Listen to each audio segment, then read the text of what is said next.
solve our pain and get out of danger, heal all the wounds and cure all the anger. I'll be the doctor, you be the patient. Here is your medicine, I'll help you take it. No, it doesn't kill you, it makes you stronger, it wipes out pleasure, it makes you live longer. It's not a lotion, it's no magic potion, it's just a dose of love in the moment. I want you while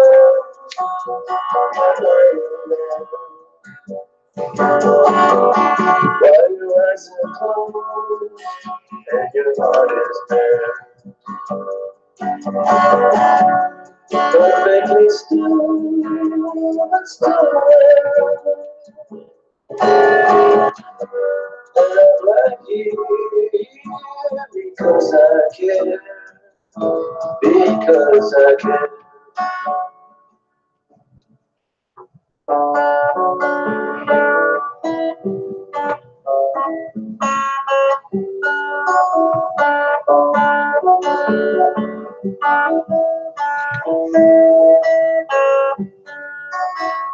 Holding your hand, I know you can feel me. I'll talk in a whisper, I know you can hear me. When you awaken, when we are conscious, totally healed and cured. Just watch this. No more weeping, no more sadness. Gone is the fighting, gone is the madness. We can choose to become alive or just disappear or become survivors. I'll watch you while you're lying there. While your eyes are closed and your heart is bare. Perfectly still, still aware. And I'm right here because I care, because I care.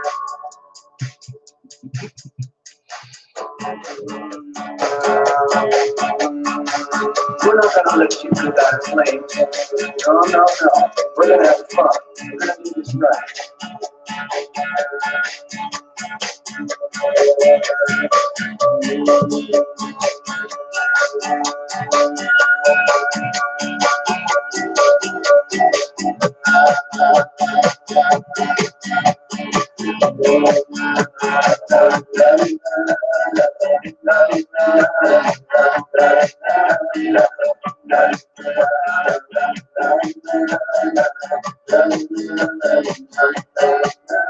Let's dissolve our pain and get out of danger.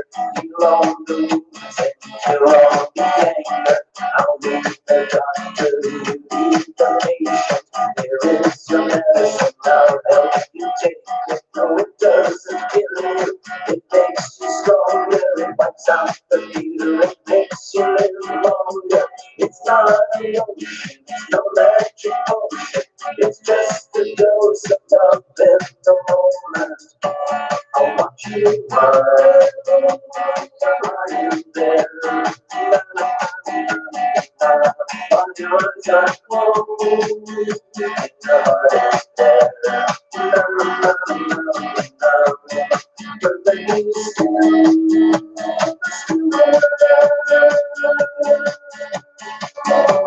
and I'm right here because I care, because I care.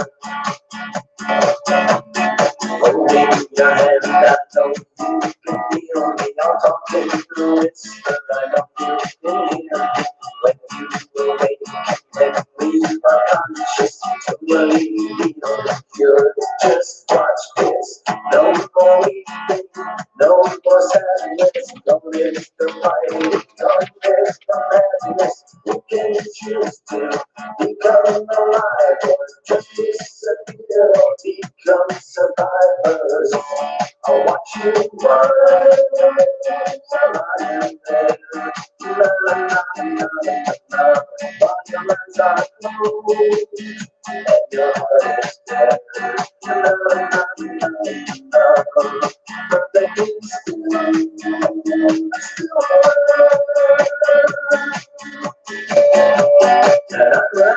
because I care, because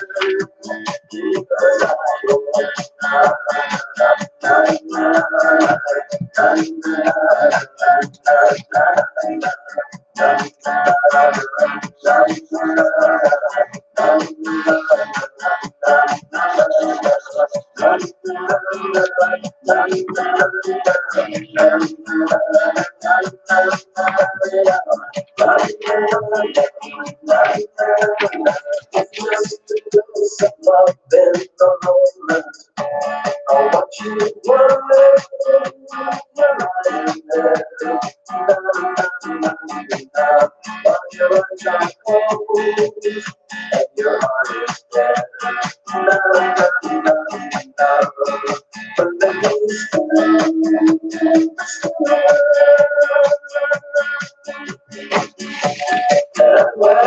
you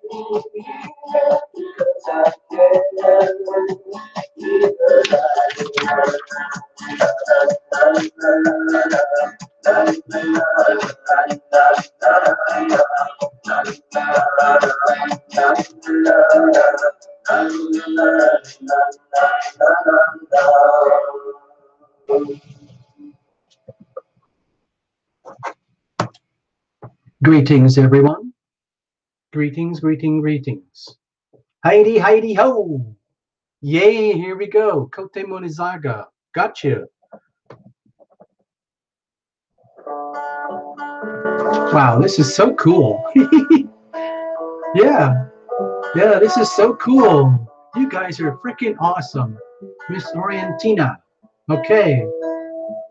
Miss Orientina, too. it's all about pain and get out of danger. Heal all the wounds and cure all the anger. I'll be the doctor, you be the patient.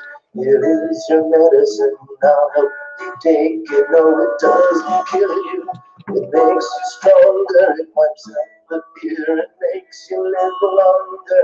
It's not a lotion, it's no magic potion. It's just a dose of love in the moment. I want you. Thank you, Sharon. Yes. Another one of the TL monster hits. And your heart is bare. Perfectly still and still. And I'm right here because I care. Because I care.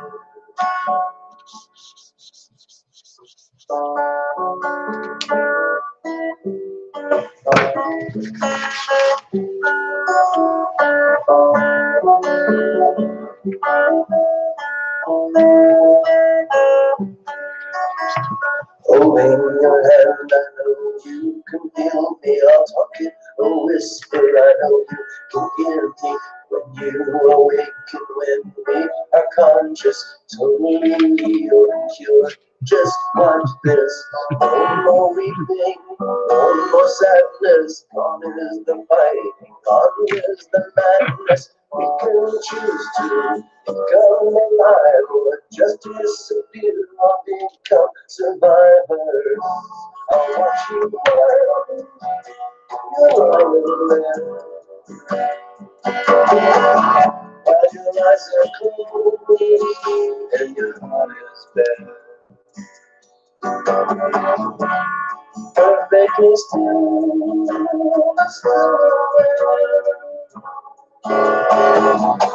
and I'm right here because I care, because I care. Okay, everybody dance now. Everybody dance. Come on, get your butt up off the floor. Put your popcorn aside. This is a song about love and healing. I know it sounds crazy, but this is kind of like a one of those hospice tunes.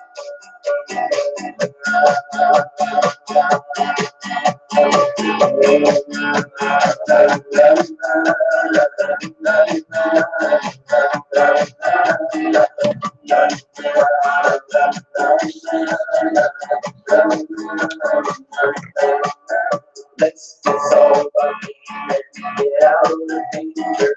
You on the loose and you on the anger. I'll be the doctor, you be the patient. Here is your medicine, I'll help you take it. No, it doesn't kill you, it makes you stronger. It wipes out the fear, it makes you live longer. It's not a lotion, it's no magic potion. It's just a dose of love in the moment. I want you right, right there. Na, na, na, na, na. While your eyes are closed and your heart is there. Na, na, na, na, na. But let me stay.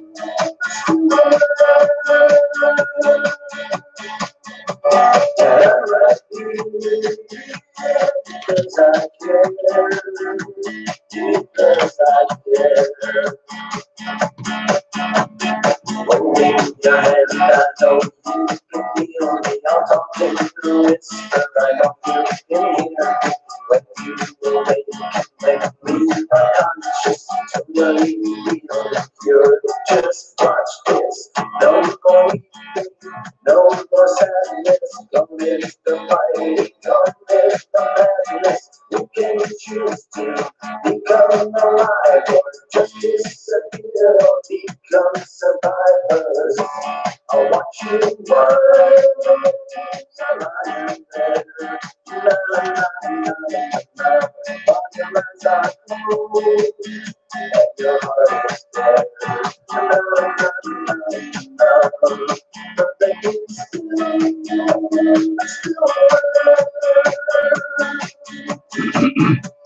and I'm right here because I care. Thanks, Laura. I can't. Thank you.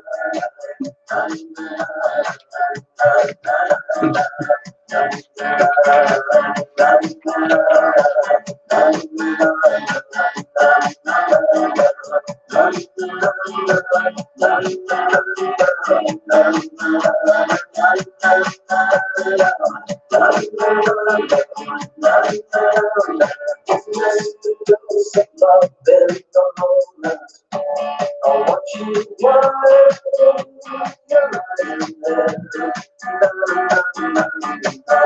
But your eyes are closed and your heart is there. But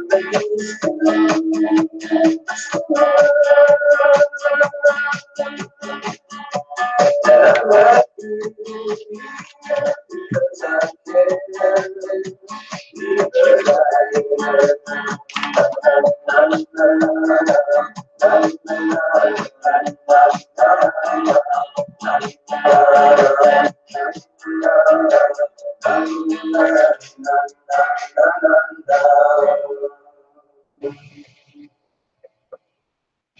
Well, well, well. Good evening, ladies and gentlemen.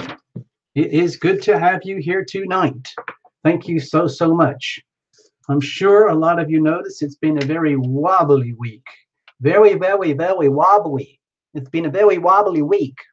Very wobbly week. It's been a wobbly week, people. How you been doing? Have you been taking the helium? What's going on? Hey, man, are you on ecstasy? What's wrong with you? Oh, I know. You're an MDMA freak. Oh, man. I know what you do. I know what you people do. Tina Miller, Miss me. Tina, oh, Tina, thank you. Thank you. Yes, well done. Hold on. Where did I? Where did I? No, I didn't get you, did I? Sorry, Tina. Sorry about that. I try to get everyone. I just like to keep a note, through the evening because you never know what's going to happen. It gets pretty freaking weird here sometimes.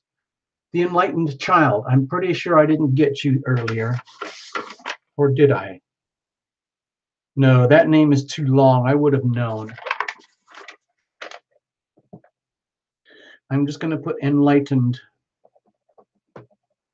child. Yes. Yes, we're all indigo babies here. Every single one of us, for sure. I know we were all born special. Very, very special. I know that I was raised on Manuka honey. I was raised by bees. Have you ever seen that movie, Raised by Wolves? Well, I was raised by bees. So there you go. And they fed me Manuka honey. They taught me how to fly. They took me very close to the edge of the stratosphere. And then I came back again and reincarnated as a human being. So there we are now. Kim Obermuller. I got you, Kim. One of the problems when you're raised by bees is that you become like you get one of these, you get a God complex. You think you're so special because, you know, when you're fed a diet of Manuka honey exclusively, you start to feel like you are like just from outer space, okay? Almost at the level of all sun, sort of like that, you know? And it's freaky. It's just freaky being one of those people, you know? And I'm sure each one of you has your own stories too. Uh-oh, I saw a newbie. Somebody said there's a newbie here. Who's the newbie? Who is the new one? Hi, Kim. Wait a minute. The eagle was raised by Cheetos. Thank you, Laura. By the way, thank you. Create now for you. That sounds very uplifting. Create now for you. Why not? Yeah. You like who's that? Who's that new one? Somebody. I always love to have new people to the show. It's wonderful. Yay. Kim is new. Kim who? Kim who? Kim who? Kim who? Wait a minute. Oh, Kim. No, Kim's been here before. I know Kim's been here before. I'm pretty sure. Angela Yang, your second time. Okay, well, no, there's no rush. Primary. What do you do? Oh my gosh, primary. Just sending money, love. Just send the money, love. All right. Just stick it in the mail. All right. I'll stick it in the post office. Thank you, primary. Thank you. Thank you, primary. Greetings. This will all go to the family trust fund. You know, Terra Lumination is also a trust fund baby. I live off billions of dollars in trust funds, which are all stashed overseas in the Cayman Islands. And I'm so ashamed of being so obscenely rich and wealthy that I've never told anybody until now, because I don't want everybody to hate me because I'm so rich. There you go. Hey, wait a minute. I saw some more. Okay. Yeah. Debbie's new. Debbie. Heat waves in southern Norway. Oh, Villa. I'm watching this insane show. Uh, uh, I'm going to see the closing episode tonight. It's called Fallet. Fallet.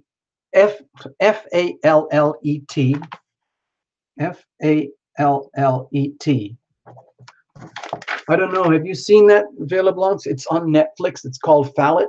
It's a really, it's insane, stupid, crazy cop show. Like the idiot cop and the idiot cop. The girl and the guy. They're both insane. Yeah. Yes. Yes. Thank you. I want to say thank you to all the super chat people. You're fantastic. Fantastic. Really, really stimulating. It's very, very uplifting. Angie Love, did I get you? Did I get you earlier? Hold on. Oh, I'm blessed. I didn't see that. I am blessed. Well, we all are. Please spread it around. We all need it. Thank you very much. Where is the other one? Who is the? I'm getting confused now. I'm at the point. I'm already at the point where I'm confused. It's okay. Oh, it's a Swedish show. Oh yeah, Fallon. I thought it was Norwegian. God, there were some amazing shows I saw from Norway too. I forgot what it was. I think it was something to do with that oil. You remember that oil show uh, where it was like this crime show with the politics because of all the oil they have in Norway and some of the corruption that goes with it. And also there was a true story as well. Anyway, okay. All right, let's have a look, people. Yes, yes, yes. Terra Illumination is binge worthy. Thank you. I know I'm misinterpreting the screen. I probably am, but there you go. It's the license of the show. Yeah. Marcy Moberg. Marcy Moberg. Oh, hi, Marcy. Marcy Moberg. Greetings. Greetings to the show. You know, I don't know if you've been here before. Linda Morselli. Wait a minute. I didn't get you. I'm pretty sure I didn't get you earlier. Linda Descartes. I knew there was a Linda here already, but not Linda Morselli. Okay, let's go over here.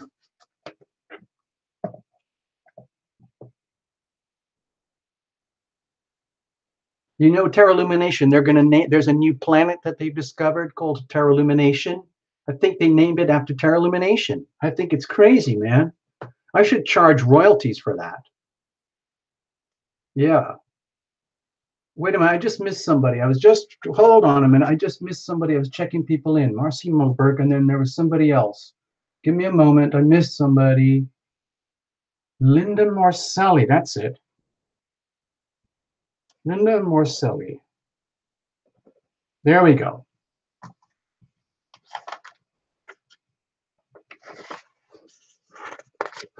Okay, I got to flip the page here. Well, you know what? We've got so many bookings already. I don't think we're going to have room for any more bookings. So unless I get really excited and I get to do a freebie near the end or something. So for tonight's show, it looks like several people have basically bought themselves to the front of the VIP line, and they've jumped over the velvet rope. I mean, you know, we have very, very high security here at Terra Illumination. If you think you can bribe your way with the bouncers to jump to the front of the line and just buy your readings, you know, honestly, I'm okay with that. I know it sort of, you know, smacks of favoritism, nepotism, and all that, but you know, we live in a free market economy here, and we got to make a buck somehow. And so I'm just really, really glad just that we're having fun doing all of this in our own weird way. I mean, how weird is it that we can even do this at all? To me, it never ceases to amaze me how freaky weird this is, what we do here. So there you go. Stephanie won. Yeah, Stephanie literally flew over the velvet rope. Some people sneaked under. Some people went around the side. Some people got lifted and thrown over the rope. Maybe it was a team effort. I don't know how you guys do it, but it seems to work with you guys. Yeah. So I'm just going to make a super doodle for you here. You've probably noticed that there is a new planet. This is a new announcement, news flash. You know, there's the sun. We have, you know, there's sun, moon, Mercury, Venus. These are all the well-known planets. Mars, everybody knows these. Jupiter, Saturn, Uranus is really messing things up for everybody right now with Mars, Neptune, and Pluto. So we got all this. We got all this down. They discovered Uranus a couple of 100 years or so ago, Neptune pretty recently, and Pluto, they didn't figure that out until about 1930, something like that.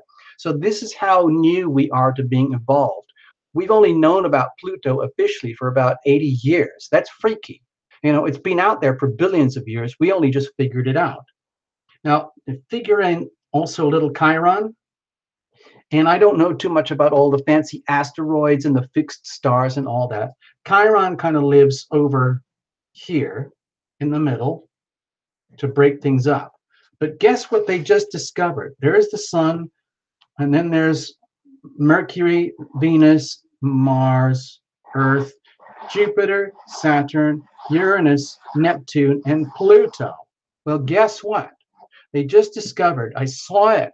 I saw it on National Geographic. This is a true story.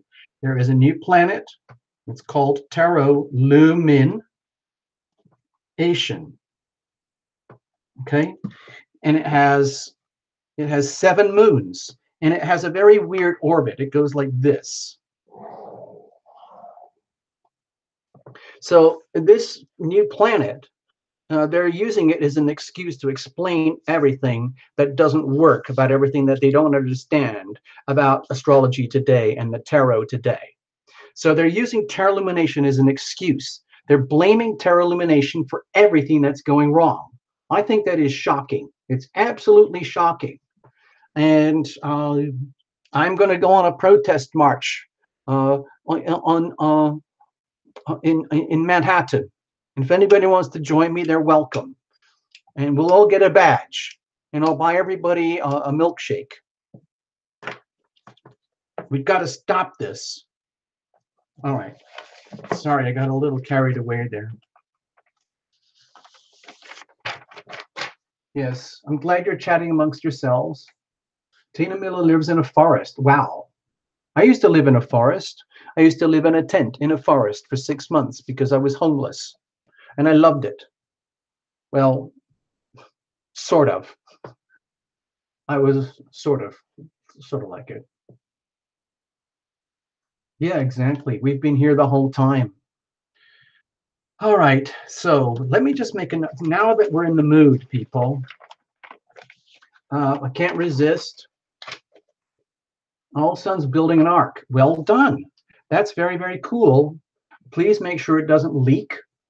If I know you have peculiar ways of putting things together, but as an expert at who you are and what you do, I'm sure you'll figure out a way to build an awesome ark. And this is a very exclusive ark. This is just for Tarot Illumination Love Tribe. We don't want any hangers on or anything like that. And we're going to have to find some kind of ID system so that people can't just like fake it. You actually got to be a certified member of Tarot Illumination Love Tribe. And then you get on the ark. Somebody has to run security for this, okay? Okay. Yeah, Lena. Thank you, Lena. We're going to do a global, worldwide social media campaign. Stop blaming Tarot Illumination. Thank you so, so much. Okay, Constance Moore. Wait a minute. Did I get you? Were you here earlier? Yes, I got you earlier. There you go, Constance. So let me just make a little doodle right now because, oh, Frittily. Hi, Frittily. What's going on? Good evening. Light flower. Okay, I missed a few. Hold on. Give me a moment. I want to get some folks here. Frittily and Light Flower have joined us. Thank you so, so much. We're going to have a little group reading soon. You probably figured that out. And before I get there, I just want to make a note. I'm just going to do another doodle here. Look at this. Hold on. This is just a generic doodle for the charts right now. At this moment in the skies over here, Pacific Standard Time. This is just a generic, very amateur astrology thing I just wanted to show everybody. Just for fun, okay? Hello, Light Flower. Yes, I got your name earlier. I just got it right now. So over here, have a look at this, people. I want to make a little astrodoodle here for you in the heavens. There's last week we had some pretty amazing sacred geometry. Well, we got some pretty amazing repeats. We got some. I put some of these on the reports and stuff, but I want to kind of emphasize it again because it's actually kind of a big deal. We've got Aries over here. Okay, we'll put all the names in later.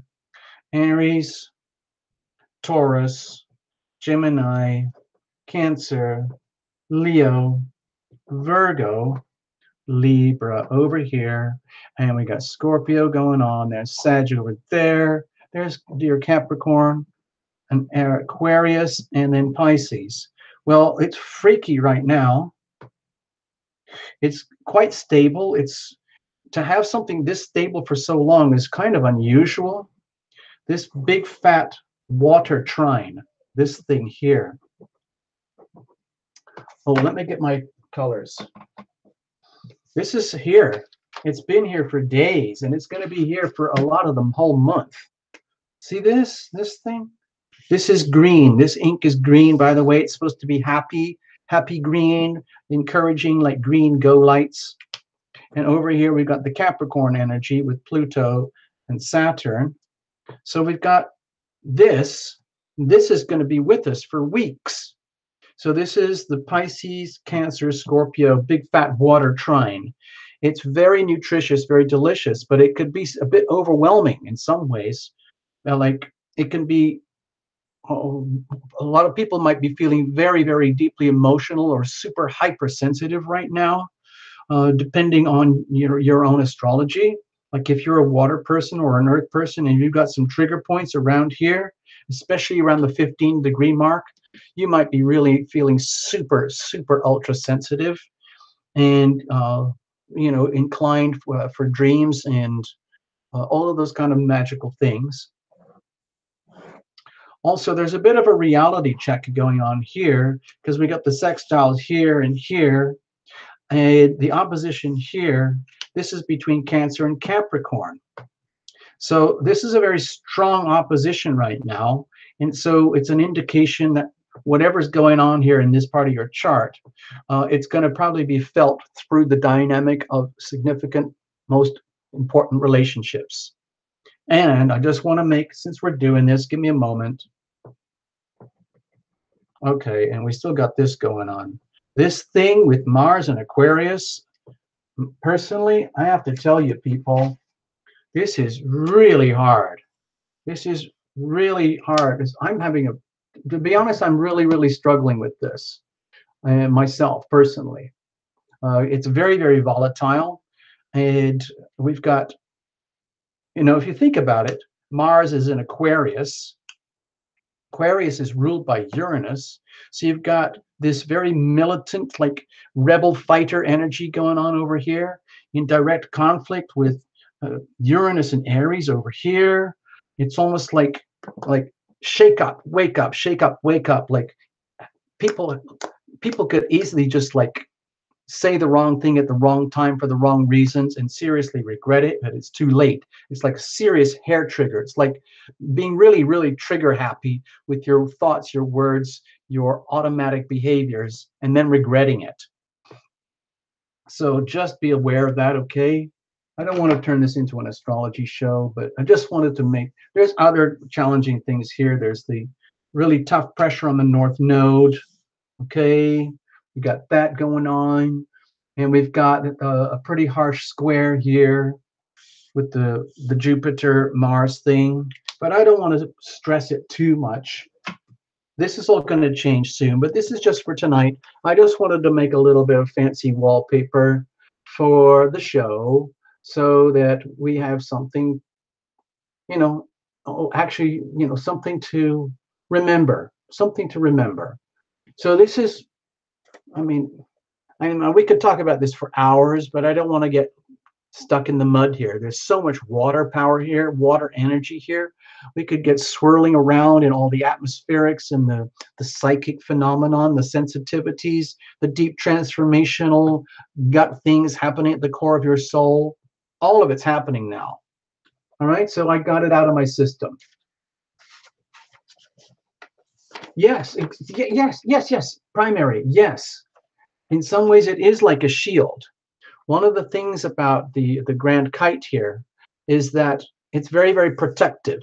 So when you are experiencing, let's say you have some trigger points in Cancer and Capricorn, or for anybody for that matter, wherever you have these middle degrees of Cancer and Capricorn in your chart, and they will be there somewhere.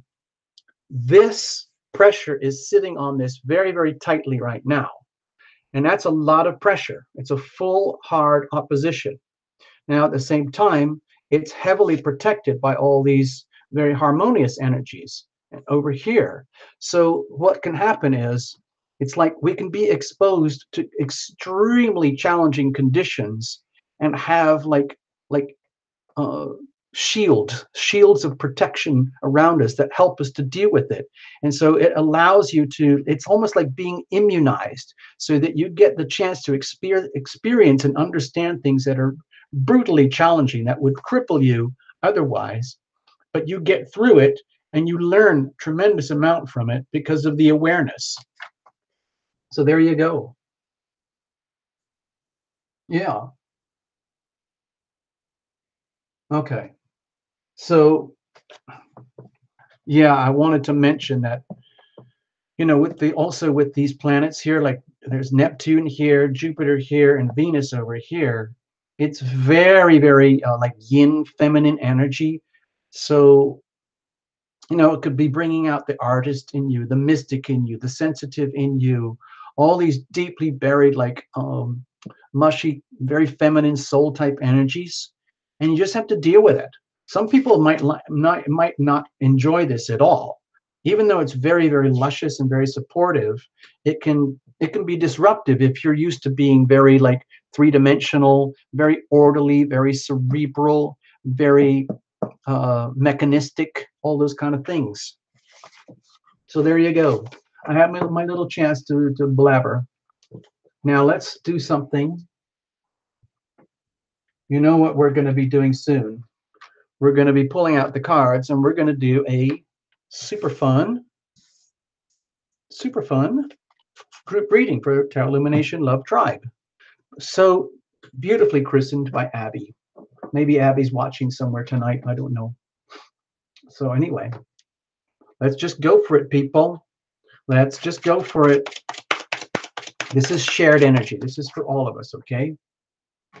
Because it's been established now. There seems to be a pattern here, and what I'm doing right now is I'm personally I'm honoring the patterns. I mean, I never planned for this, but when Abby pointed it all out, I thought, man, you're onto something, Abby. You're a very, very smart person. Oh, by the way, hold on, people. I just thought of something. Stay there. Now, I come up with these ideas now and again, but I haven't done much with it because it's much harder to do than you think. When people go to tarotlumination.com, there's like this website. You can get private readings. There's a little video to show you how. There's a connect page where you can write, and then there's a little more button over here. It says more, and you get a drop down menu of all these things. Like there's the Zazzle store where you can get Tarot Illumination merchandise, things like that. You can buy the silk scarf and things like that. But what I was talking to a few people recently. What do you guys feel about a resource place? Something like that. Because people like Abby is a healer, okay, and Kote is a healer, and Matea. I'm talking about actual healers, and I'm not talking about astrologers or tarot people particularly, because there's plenty of those out there on YouTube. But I'm talking about actual, hands-on healers who do the practices in their neighborhood for their people, and they also do remote healing. But we've got at least 3 professional healers that come to the show regularly, and if there's any more out there, like you've got your own business going already, you do Reiki or something, or you do massage, or you do like pranic stuff, or healing hands, or remote healing, or plants and herbs, or aromatherapy, and those kinds of things. I don't know, maybe it could be just fun to put a list of all those people. It's just an idea. So, you know, Just like put it on. Yeah, nurse. Yeah, of course. Nurses, excellent. Nurses, of course. I mean, doctors. I've even had doctors come here for private readings. Family counselors. I, Tarot Illumination has done readings for family counselors. So there you go. All sorts of healers come here. So there's definitely a love vibe here, all about the love and the healing power of love. So I'm just thinking like, oh, let's work on that a little bit. See, Precious does Reiki. You could do Precious, you know? Yeah. Yep. Nurses for sure. I've known a lot of nurses recently because of my health. I've had some astronomical health issues that I've had to deal with over the last 10 years. And I'm lucky to be alive. And it only really got back to the feeling like I was actually alive last year when we started Tarot Illumination, because for about 7 or 8 years before that, I was pretty much on the verge of dead the whole time. It was awful. But now, guess what? Look at this. Watch this, people. Tarot Illumination lives. There's even a new planet. Again, I can't help it. Now I'm just showing off. I'm so proud of this. I know they're using the new planet as an excuse to, you know, blame, you know. I mean, the next thing you know, it's probably President Trump or Kim Il-jung or, you know, what's his name over in Russia. They're going to start using Terra Illumination as their catch-all excuse for everything. Okay, that's not fair. It's not allowed. But I'm just warning you, people. We could be targeted. We could be, you know, that's discrimination. There you go. Yeah, thank you, Light Flower. I like your approach. Tina Miller is already planning for Jupiter in Sagittarius. Well, that's very forward thinking of you. Yeah, well done. Yeah, great now for you. Okay, Gregory Ross. Whoa, Gregory. Yo ho ho. Dear sir, I raise my hat to you.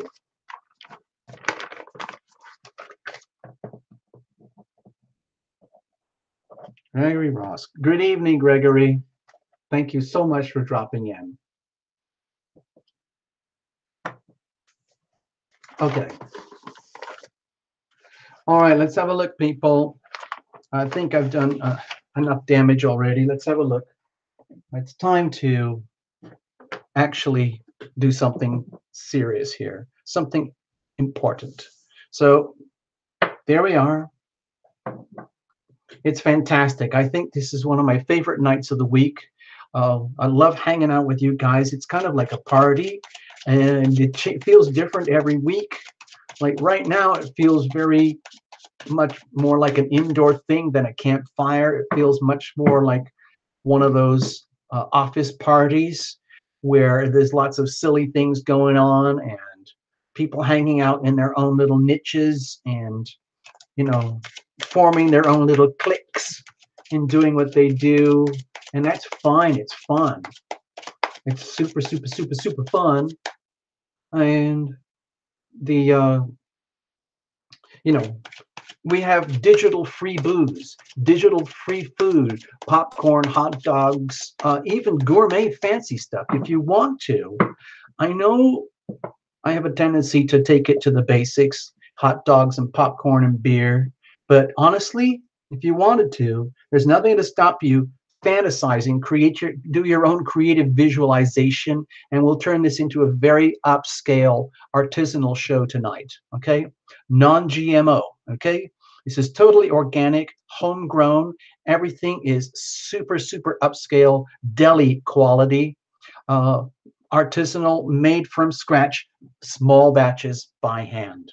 Whatever it is, if you're eating little deli olives or some super exotic veggie hummus or some kind of one of those mini sprout things, perhaps your favorite fancy is super juices or whatever they're called, where it's full of like aminos and green powders and vinegars and sprouts and all sorts of stuff coming straight out of your indoor deli salad grower. And we put it all together in a big blender. Oh, I see somebody new. Derica. Okay, hold on. I don't think I've seen that. Derica. I just saw that on the screen. I was looking over. Hold on. Give me a moment. Derica, thank you. Gotcha. All right, let's have a look. So let's make this show very, very shishi, boutique-y. Pretend you're, oh, I know.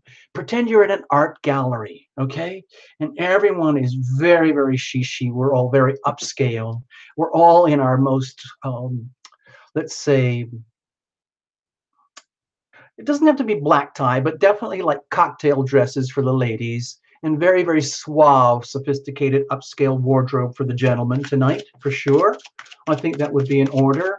And there's lots of fancy little canapes, and everybody looks like they know a lot about very sophisticated things like art and music and investments in the stock market and property and yachts, super yachts, and tax havens, things like that.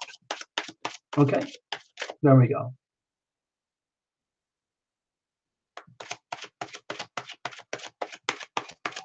Let's have a look. Tanya, wait a minute. I just saw someone else. Where are you people coming from? Where's everybody? I just saw someone. Tanya, what? Oh, give me a slow down. You're going so fast, everybody. Hold on. Who was that? Tanya Wright. Right, I got you. Tanya Wright. Sorry, my handwriting's gone a bit wobbly because I've been shuffling. Thanks for reminding me. Okay. Oh la la. Oh, oui, oui. For sure.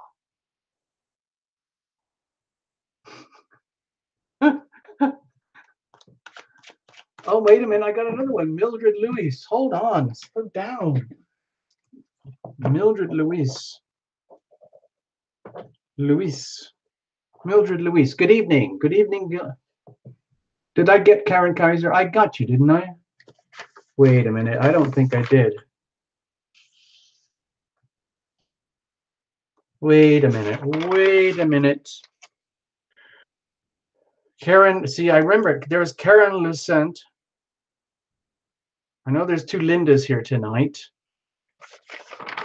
Karen, see, I saw that. Karen Kaiser, I didn't get you. See, there. Glowing light. Oh, I don't think I got you. Did I? Glowing light? Am I losing my mind, people?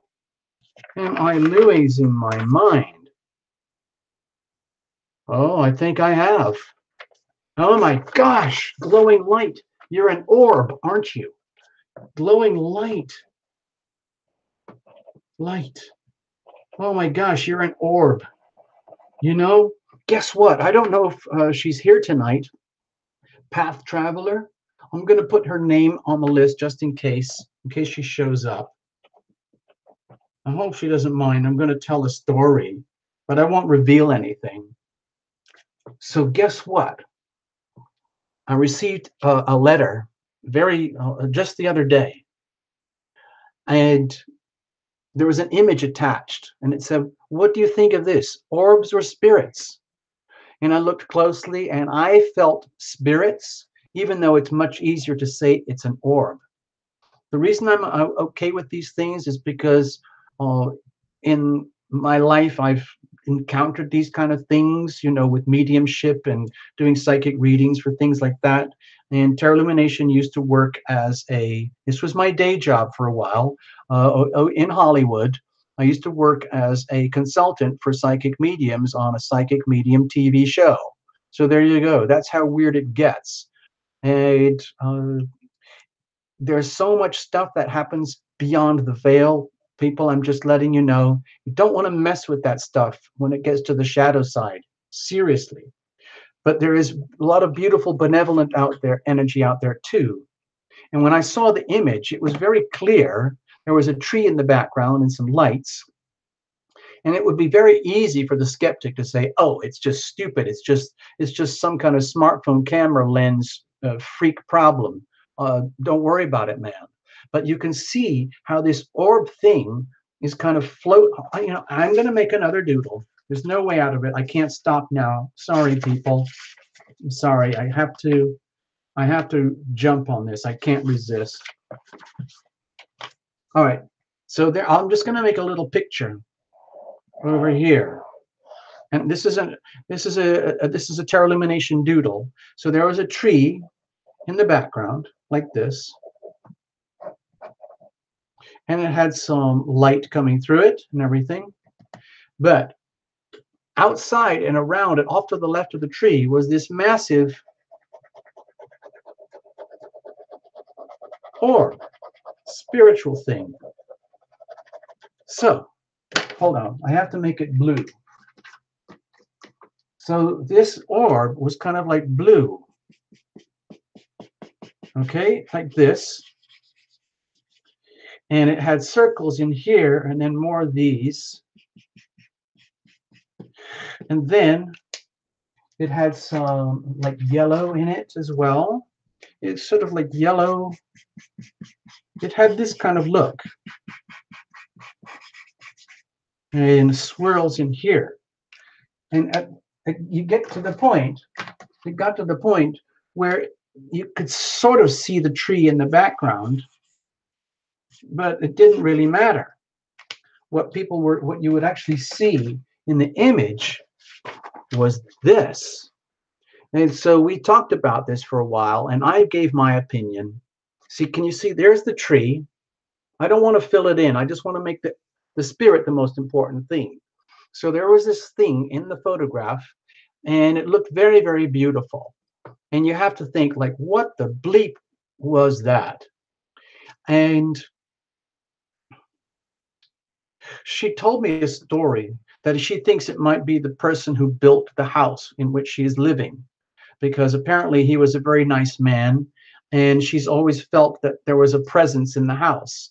And maybe he just wanted to say hi. He's not around anymore, obviously, but these things exist in different forms. Sometimes they're more foggy, but these things exist. So, glowing light, you're probably one of these incarnated. Just saying, you know, this could be you. This too could be you. All right, I know that looks weird, but anyway, so there you go. All right, let's get on and let's actually do the show, people. Sorry, I'm a little bit nervous, as you can tell. All right, we're going to do this for everybody. So everybody grab a partner. Pretend you're at the art gallery in the VIP show tonight.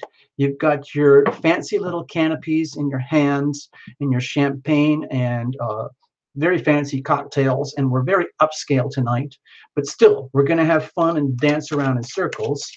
So grab a partner, please. Everybody grab a partner, and don't worry. You don't have, the beauty of having digital parties like this is you don't have to worry about sweaty palms. You don't have to worry about any of that. You don't have to worry about body odor or whether your underwear is showing. You know, when you have VPL, visible panty line, that's a serious problem in highly fancy sophistication social settings. But here, it doesn't matter. Ha! Ha ha ha ha.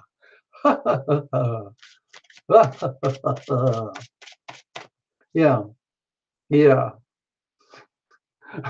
So Stephanie's already out. Stephanie's just going straight for the bar. Why not? Uh-oh, SOS to Lily. Uh-oh. Hold on, I gotta get you. Oh, hold on. I really like to catch the names as much as I can. Sometimes it's too late and I get too immersed and I can't get anybody else. But I just saw, who did I miss? I missed it. Hold on, stay there. Don't go away. Don't go away. SOS to Lily. Okay. SOS to Lily. There you go. I wonder if that's the Lily who came here the other time from Germany or something. I can't remember. Sorry.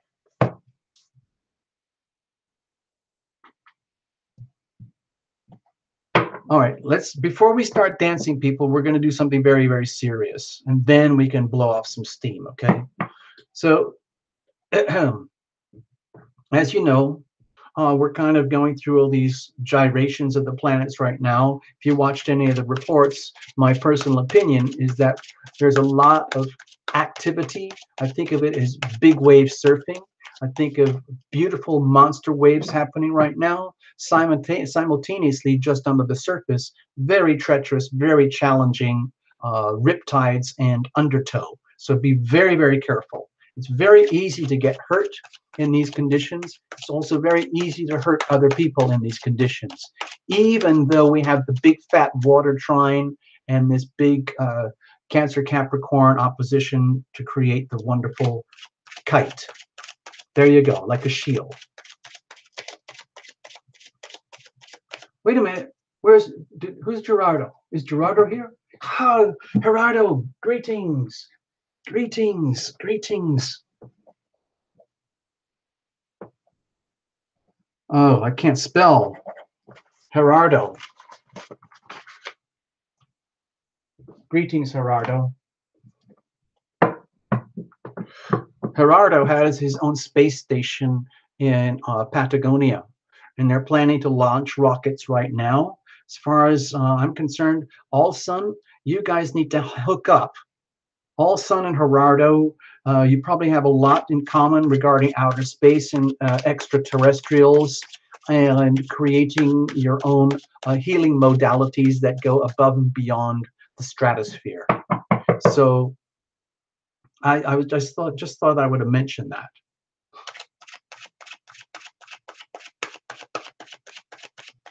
Yeah, Gerardo is also providing direct links, direct satellite links to any planet that you want, and he's offering teleportations now. Of course, there is a fee, and you have to go down to Patagonia, but you plug into Gerardo's machine, and he will take you directly from where you are in Patagonia and shoot you straight up to whichever planet you want to visit. It's so cool. But there's no app.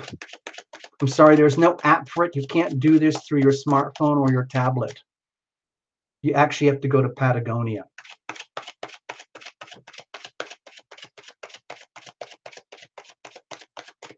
All right, this is for everybody. So hold on to your pants, people. Hold on to your pants. All right, let's clear some room here. This is for all of us. Welcome, everybody. Finally, we get to say hello, good evening, and welcome. The warm-up show is over. Now we're going to get into the show itself. Here we go. An actual reading. Wow. Okay. Cards are cut. Please allow Tarot Illumination to get into a kind of a little weird trance here, because that's kind of how it gets, okay? Pardon me. Over here is the heart of us, the very, very heart of us. Our heart needs what it needs, wants what it wants, and it's up to us to listen and tune in very, very closely and deeply to our heart energy. It's so easy to ignore the heart or be unaware of it because we're not trained to do this or be this way. Almost all of our senses are most acutely felt through our head, our eyes, our ears, our nose, our mouth, our third eye, our crown, and it's like the tip of an antenna. But the reality is our whole body is an antenna. We're always transceiving, we're always receiving information, but at very different levels. When it comes to the heart energy, it's very, very profound. It's very subliminal. It's very powerful. We have an aura, okay? And aura comes from all parts of our body, including the heart. And if there's something out of alignment, if the heart is out of alignment with the rest of it, we got a problem. So that's one of the goals here at Tarot Illumination, is to bring everybody as closely into alignment with their heart energy. So where are we coming from? What's the legacy? What's the sort of baggage we got? What are all the stresses we're carrying right now? What are the glories and the wonders? Over here is the ever-present now, where, like right now, it's very, very cool to be here. This is very, very cool, because this is where we are right now. This is a chosen place. Tarot Illumination is here. You guys are here. You're not somewhere else. You could be doing this. You could rest on your laurels and say, oh, it's too much work. I'd rather just put my feet up and have a beer, or somebody give me a massage and feed me grapes. Or maybe I'm just going to daydream about the future. No, you guys are right here, right now. And it is here right now where you own your power. And you own your power and express your power through the healing power of your decisions. So the ultimate decision is always, what do I need right now for me, and how am I going to get that in the most loving way possible, which is the best for you, which is the best for everybody, especially the ones closest to you. So it's like a formula for love breeds love. You start from within. You ask for the healing power of love to fill your life from up above. And you start from there. You own the love, and then you can be loving and then be loved. Be loving and be loved. So how do you do that once you're in the zone? It's kind of like a formula. Maybe there's a method here, like actors, method acting, all that kind of stuff. And in so doing, we create consequences. So if you just showed up here tonight and you think this is all a bunch of lunacy, and you always outsource all your decisions and attitudes, behaviors, expectations to other people or other institutions or childhood conditioning, then this is going to feel like fate. Okay, I don't want to pop any bubbles here. Maybe people like it that way. I'd rather be in my power. Okay, without turning into a megalomaniac, of course. Okay, so over here, what if we mess up? What if we slip up? We fall off the wagon. We lose our power. We get scared to make these really tough decisions to love ourselves. What does that look like when we fail, when we are failing ourselves? On the other hand, what does that look like when we are loving ourselves? Love thyself. Over here, prospects and momentum for the next beat. Okay, this is the same spread I use for the generals on the channel. I love this spread. It took a while to come up with this, but because I used to use a lot of different spreads, but frankly, I don't care anymore. I like to go deep. I like to go deep, people. That's what we're doing here. This is like serious archaeology. This is like deep sea diving. Okay, let's have a look. Let's get started. What's the circumstantial energy? This is just environmental conditions. Let's call it that. And we have an obligation to make the best of this. We're not going to outsource and blame our happiness. We're not going to blame our unhappiness or misery on Terra Lumination planet. We're going to take charge and own this. So you have the death card. So to me, this feels like, to me, it's like an indication that maybe Jupiter in Scorpio is like dominant right now. I mean, they're all working together beautifully. There's, Venus in Cancer, Neptune in Pisces, and Jupiter in Scorpio. The thing is, Neptune in Pisces, it's very, very hard to understand the energy. It's so nebulous, it's so diffuse, and so spiritually high frequency. Venus in Cancer is very close to us. You could be feeling very, very sensitive about relationships, about yourself. But Jupiter in Scorpio, that's kind of in between. That's big enough that it could dominate the Venus energy. It can't dominate the Neptune energy, but it might dominate the energy in what we feel right now. So it might feel like all of us right now are feeling like environmentally or circumstantially around us, there's a lot of big, big shifting going on, huge transformations where there's a cutting. There's a cutting, like a ruthless slash and burn going on, especially when you add in Mars in Aquarius, hard square to Uranus and Taurus. That's like ruthless. That's military grade. That's like rebel warrior energy. We're getting close to 1776 revisited here soon, people, by the way. So my feeling is that if you feel as though there are circumstances going on in your life above and beyond and out of your control, where it feels like the buzzword could be transformation, again, let's blame it on a planet. Why not? I know, Gerardo, we're not supposed to do that. We're supposed to own this energy, but tonight, let's just blame everything on Jupiter, okay? So it's a lot to handle. That's a lot to handle, circumstantial energy like this. Deep, deep, deep soul transformation. It means a lot of stuff coming to the surface, secrets being revealed, stuff that we don't like or want to know about ourselves that's coming to the surface that needs to be addressed and healed. Deep, deep transformational healing. Okay, let's have a look. What's going on at the core heart center? Okay, this is a little bit like stuck. To me, this feels like, and to me, this is understandable. I've had a lot of people writing in how about how they're feeling kind of glum and stuck and miserable, but they don't know what or why. And I'm sorry, I'm blaming the planets. Excuse me, because I don't have full control over all my faculties all the time. You might think so, but I don't. I'm susceptible to all of this stuff just like you guys, and I have to keep a really close track of these things. So my feeling here is that the heart is struggling at the very, very core of us. For all of us here tonight, we're all struggling with deep heart energy, where we might be yearning for the past, where we might be yearning about anything and everything that's bubbling up and coming to the surface that needs to be examined for healing and cut away that is not serving us. And we can be very deeply attached to our wounds, to our suffering, to our pain, to our war stories, to our uh, to our limitations, because we can use them as excuses, and we can use them as history. It's like, and like when you're uh, when people get a little bit drunk, they start telling everybody their worst stories, and then somebody else comes in and says, "Oh, you have no idea how bad it is. Let me tell you, I was run over by a truck 3 times." And then someone else says, "Well, I was run over by a truck, and my dad died, and my mom died, and my cat died on the same day. I mean, it was brutal. And I'll never forget that for the rest of my life."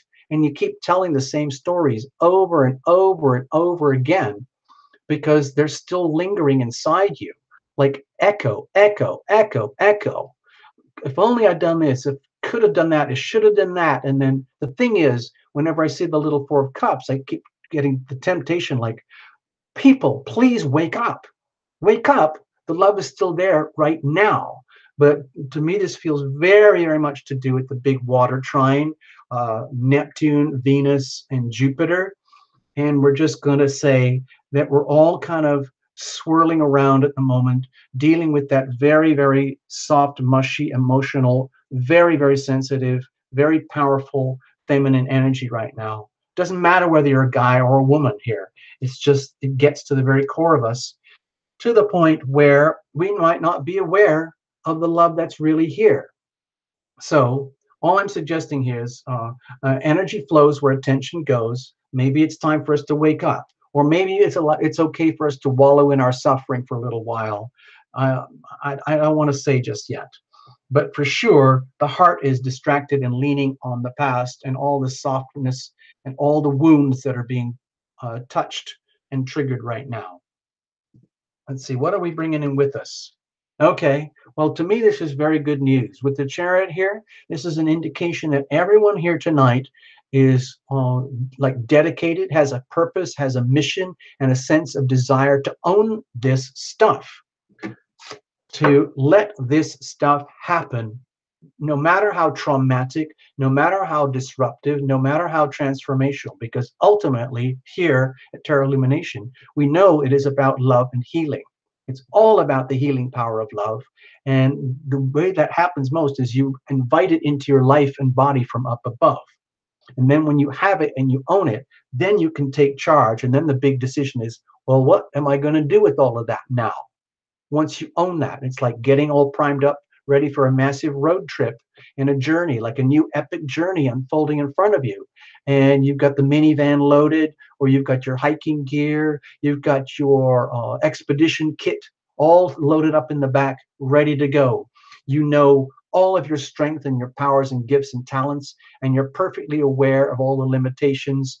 And we know that. We've got this. In other words, it's like everybody here can look to our neighbors. We're all holding hands, no sweaty hands. It's a digital party. And we can all agree that we have serious issues. All of us in our own way have serious issues, but that is not going to stop us, because we have amazing gifts and talents and resources and the momentum and the desire to refresh and start anew. And I think that's very much to do with the Uranus and Taurus thing. Okay, let's have a look about the ever-present now. Okay, yeah. Okay, to me, this amplifies what we were talking about earlier. It looks like now, in the now energy here, it's a deliberate, conscious effort to extend ourselves above and beyond our natural comfort zones in order to bring love to ourselves and each other, in order to foster and nurture the spiritual growth, healing, and evolution, primarily of ourselves, and from there to each other. It is a group effort, nothing wrong with that, but it has to start with the individual. And that can include deliberate choices to walk away, remove yourself from the battlefront, maintain your power, your dignity, and strength, but focus your energy on what counts. And let's walk away from the wars and the battles, come to the position of love, focus on the perspective of love, get back to the love vibration here, okay? By choice, by deliberate choice here in the now. So we haven't even got to the decision card yet. Let's have a look. What's over here? In order to bring things into balance, again, I feel this is very much, I think this is very much, this is going to sound strange because it's an earth card, but I think it's much to do with Mars and Aquarius facing off really, really hard with Uranus and Taurus. It's like a real wake up, really big wake up call. We have to bring things back in balance in this earth with ourselves as people, uh, with each other, and with human beings to the planet itself, because things are out of balance. There are times also in a group setting here where it's understandable that some of us are having good days and some of us are having really rough days, and whatever the planets are doing. So like, just forget the planets for a while. Sometimes we are sometimes you, whoever you are specifically the one in need, but sometimes you are also the one who can provide. Sometimes it goes both ways. In other words, this is almost like group healing energy, how it feels to me, where we deliberately pour resources into ourselves, number one, in order to restore harmony and balance with ourselves, with our physical resources. Listen to our bodies. Listen to our physical body. What is it telling you? What is out of balance in your body?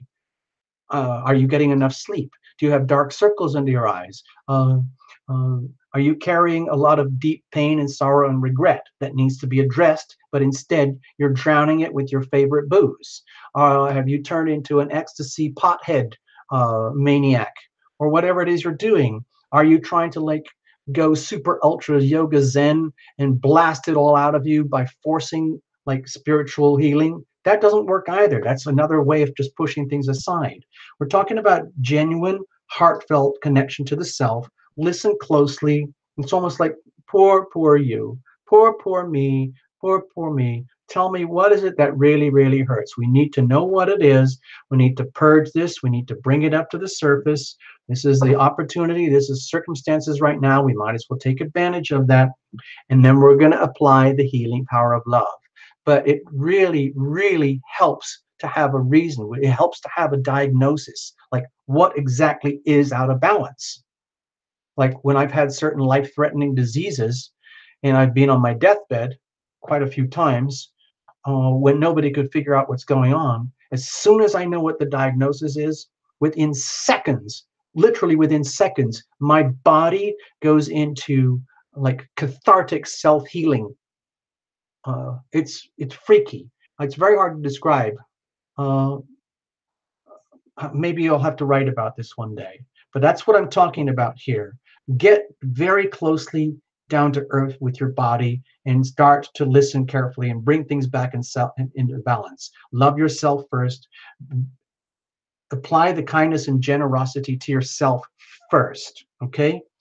So how do we do this effectively without feeling like we're being self-centered, navel-gazing, narcissist megalomaniacs? No, because there's very strong energy here about self-love. How do we do this? Okay, my feeling here is with the Ace of Swords is to acknowledge it as a very, very simple, stark truth. It's just that it might have been so buried and so ignored for so long that people think, or people are conditioned that to talk about things and think about things the way we do here, uh, where it's the theme here at Terra Illumination is to love thyself, then it sounds like, you know, we're just a bunch of self-inflated uh, egomaniacs, and that's not the case here. The reality is that, at least from the perspective of Terra Illumination, is that it starts from above. We have to bring the healing power of love into our lives and bodies from up above. And it's like you can do that with words, with thoughts. You can actually uh, create invocations and think about these things and sort of bring it. It starts like bring it in from above into the crown. So you start to be aware of it consciously, but eventually you can saturate your whole body and your life and your world with that stuff. And it becomes a new belief, a new understanding, a new code of truth that we can carry with us. So it's like, it's basically, it's saying, it's almost like, I'm not saying, hey, everybody, just take my word for this. What I'm trying to do is say, like, this is a fact. Like, the healing power of love is a real thing. It's out there. It is a phenomenon. It's an energy field. It is a process that can be invoked into our lives from up above. Consequently, okay, let's just admit it. It's work. It is work, people. It requires dedication, lots and lots of dedication. In other words, it's not like you can just go to the 7-Eleven store or your Jiffy Lube and get a tune-up and think, okay, I'm fixed now. Now I can just go back to doing what I ever did before that brought me all of this that I'm regretting now. No. What happens is, like some people have written in, like the more and more you go into deep self-love, deep self-healing, the more and more you are exposed to that which needs healing. And the more you resist the need for healing, the more the need for healing persists. So there's no way out of it. Like once you've opened the door to the healing power of love, there's no going back. That's a problem. Seriously, it's a problem, because then you realize, oh my gosh, now that has to be my priority and everything else is secondary.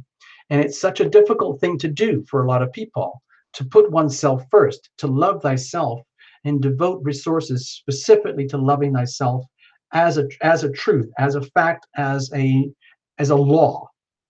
And then once you actually kind of get rolling on that path, you realize it is a continuous path. It's an investment program, but it's also a lot of work, but it's worth it. It's like investing in yourself for the long-term good.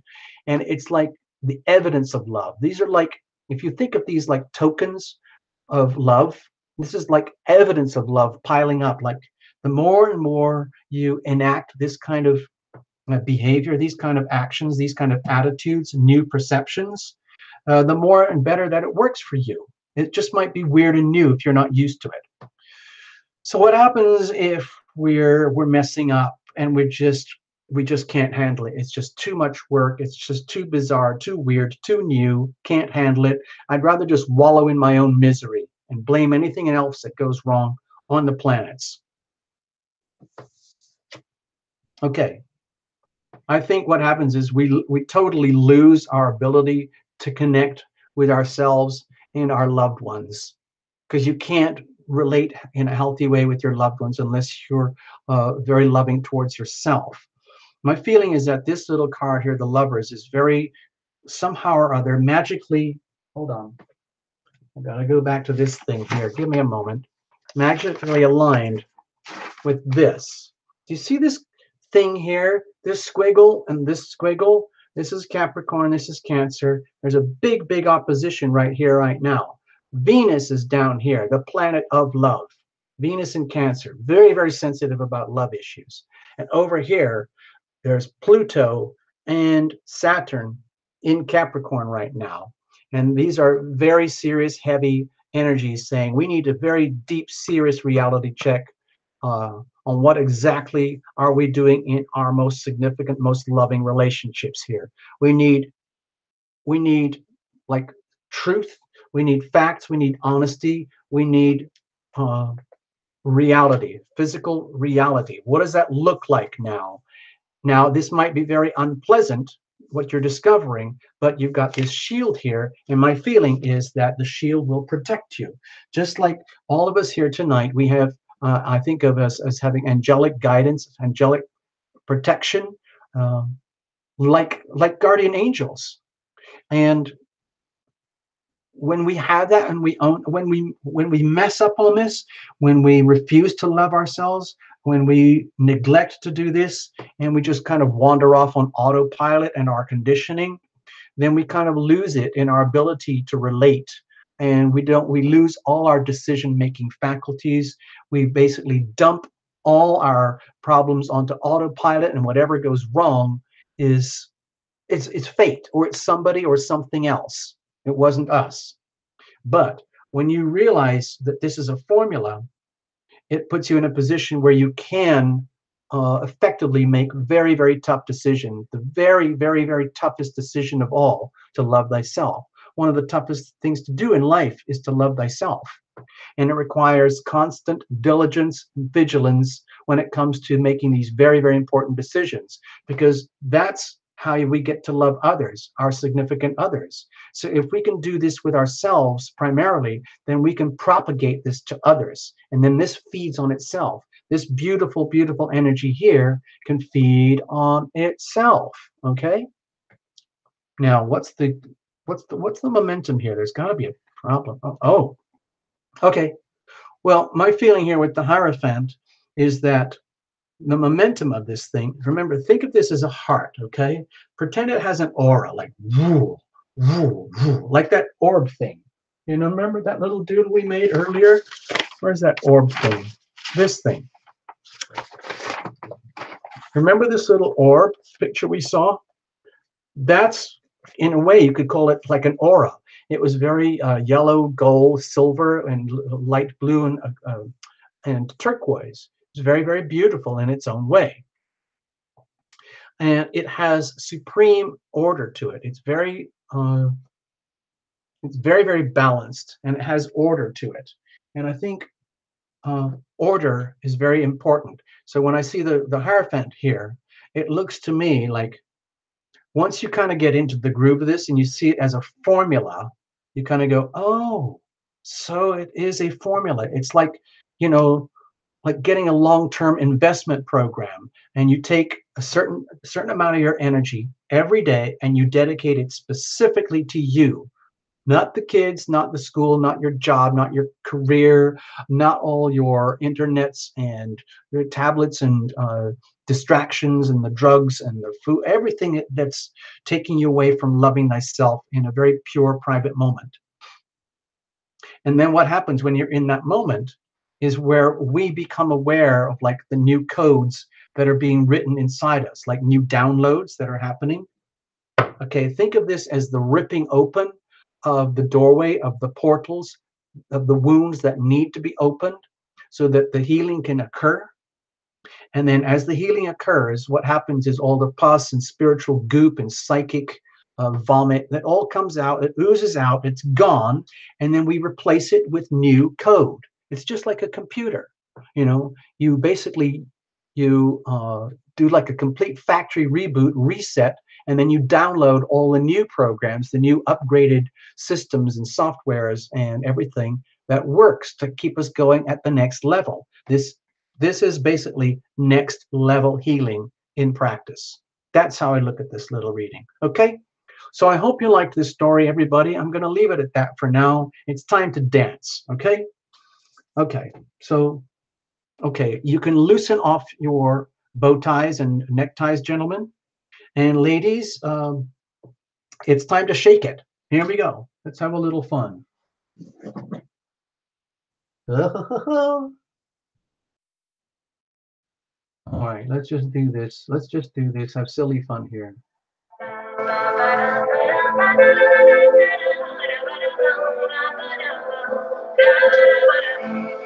It was one of those days where everything goes wrong. My hair fell out, my heel broke off, I slept through my alarm. I missed the bus to night school, my stalker walked me home. I sprayed his face with mace and then he left me all alone. Tonight, I'm gonna dance my stress away until the break of daylight. You may not wanna dance with me, but I wanna dance with you. A lot of my relationships, they end up in the ditch. So I'm getting counseling for being uncontrollable. The doctor's pills he gave me, they make me trip and fall. So if you are the man you say you are, you got me frozen on.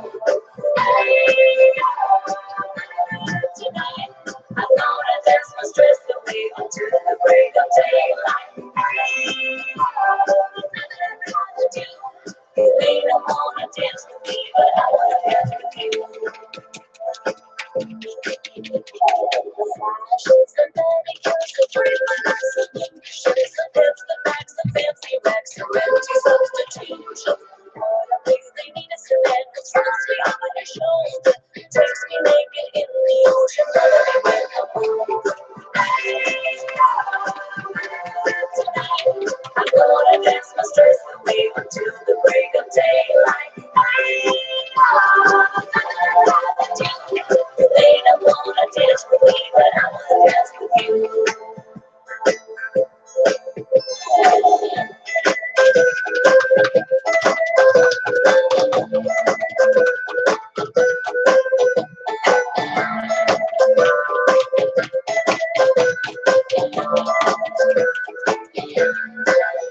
Getting tattoos on my ass and up and down my arms could get me into trouble, leaving me rejected. Then again, pretending I'm secure and acting all tender is no guarantee that I will be accepted. Tonight, I'm gonna dance my stress away until the break of daylight. You may not wanna dance with me, but I wanna dance with you. We're gonna dance the stress away until the break of daylight. You may not wanna dance with me, but I wanna dance with you.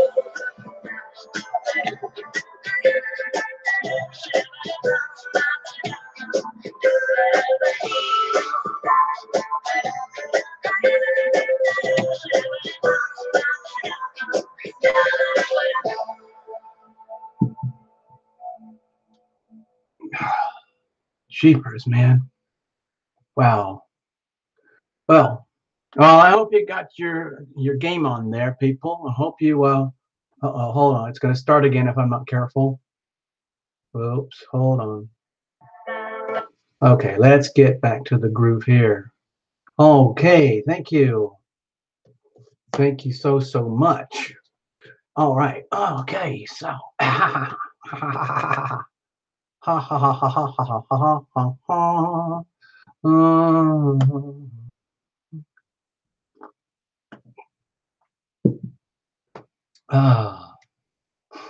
Well, I hope you're totally wiped out, and I hope most of the ladies still have your heels on your shoes, and I hope most of the guys you still have most of the drinks in your hands.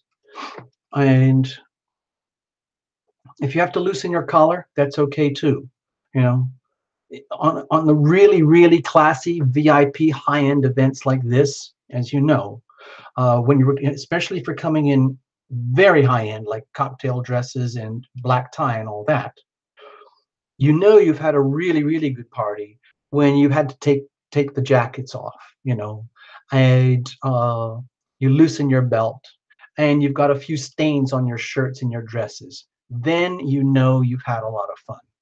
All right, so that's kind of where we are tonight. All right, let's have a look, people. Now we're going to get very serious now. Okay, it's not okay.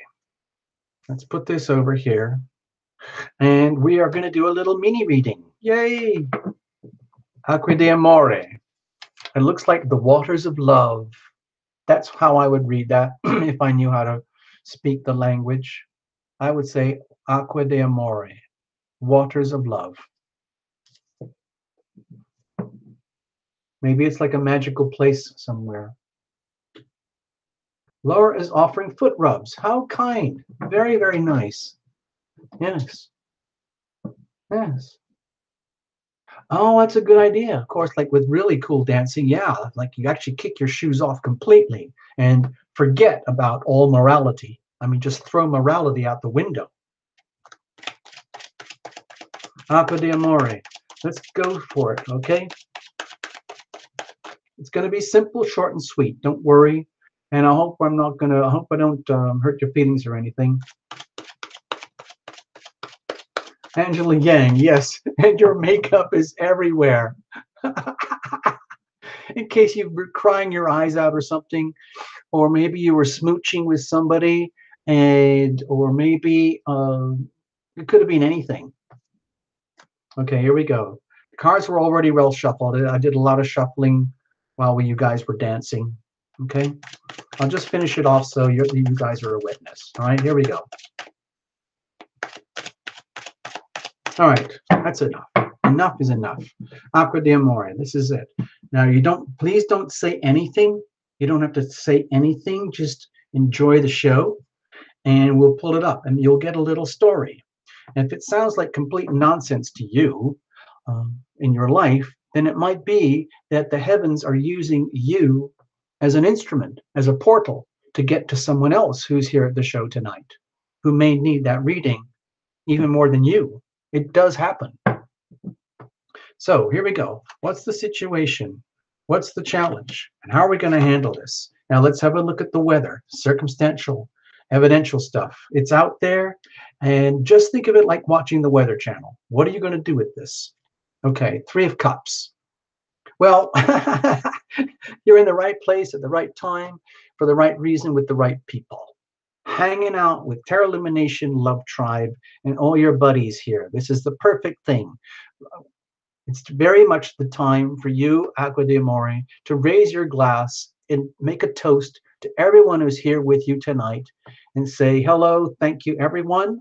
It's wonderful to share myself with you, and I'm very glad that you're sharing yourself with me. Okay? This is super, super, super fun. So, what's the challenge here? Sorry, what's the situation? Oh my gosh. Okay. So, Agua de Amore, I don't know what's going on, but are you seeking love? Are you in love? Has love come to you? Are you loving yourself at the most serene and pure level? Perhaps this is what's going on, but there's no question that the energy of love is very, very dominant in your life, in your world right now. I don't know if this is romantic love, but this could also indicate a very, very pure platonic kind of love that goes on between yourself and yourself. Love thyself. Love thyself. Be your own best soulmate. That was an accident. Remember Laura Ellen Smith? We did that on a reading a while ago. And you wrote back and said, yeah, that was a good thing. And so I've started including it in the readings now, sometimes if it makes sense. So Acqua di Amore, to me, this feels like you're in a very good environment right now to like tune in to what love is. What does it actually mean? Is it just a bunch of like romantic texts on your smartphone or emails? Or is it something like, uh-oh, I have to stay up late on Wednesday night to take care of the kids because no one else is going to do it. I can't handle it. I'm already overwhelmed, but someone's got to do it. And so you do this loving thing where you extend yourself, and somehow or other, all the energy that you need comes to you, and it turns into a beautiful event instead of something that's crippling and limiting.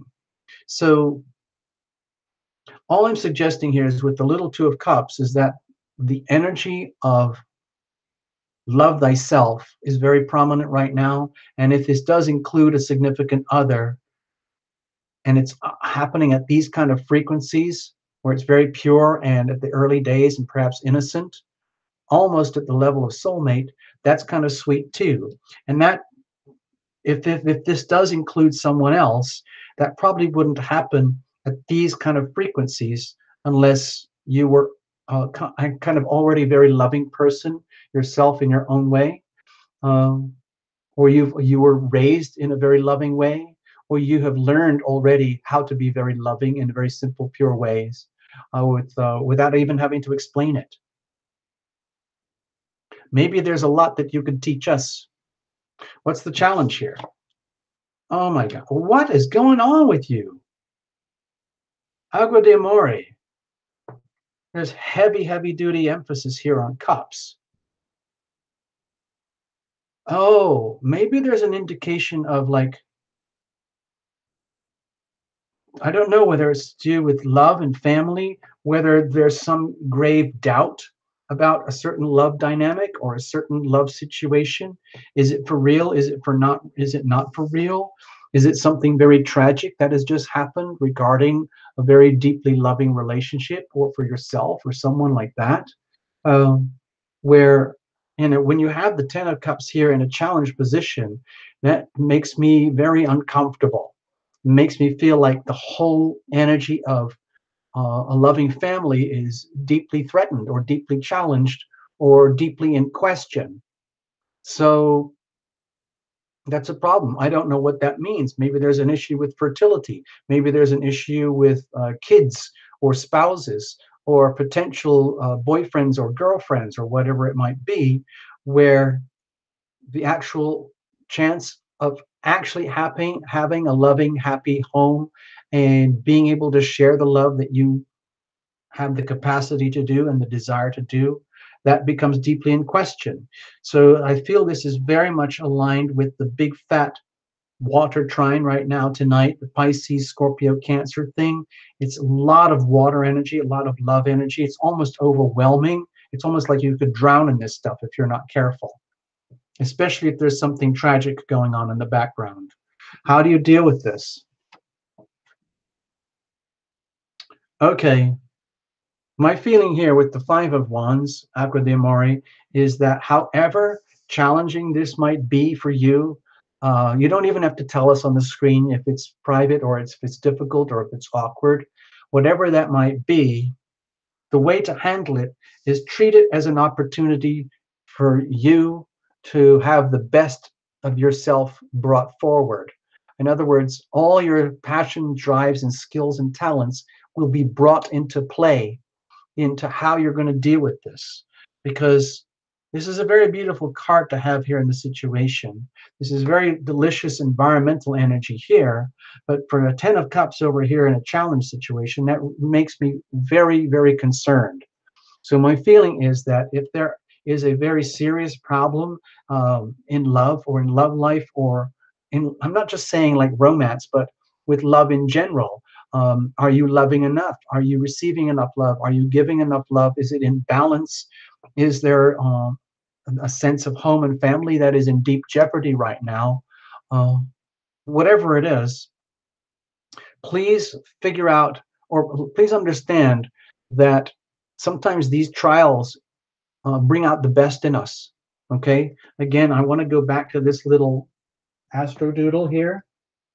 Not this one. Where's the fancy planet thing? Hold on. Okay, look at it this way. This is very beautiful energy here, very supportive.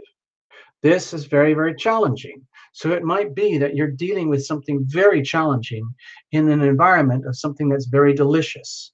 And so that puts you on the spot where you have to use your best talents and gifts and resources and treat this as, don't take it personally, but treat it as a way for your best characteristics, your best talents, your best uh, desires and abilities are brought forward.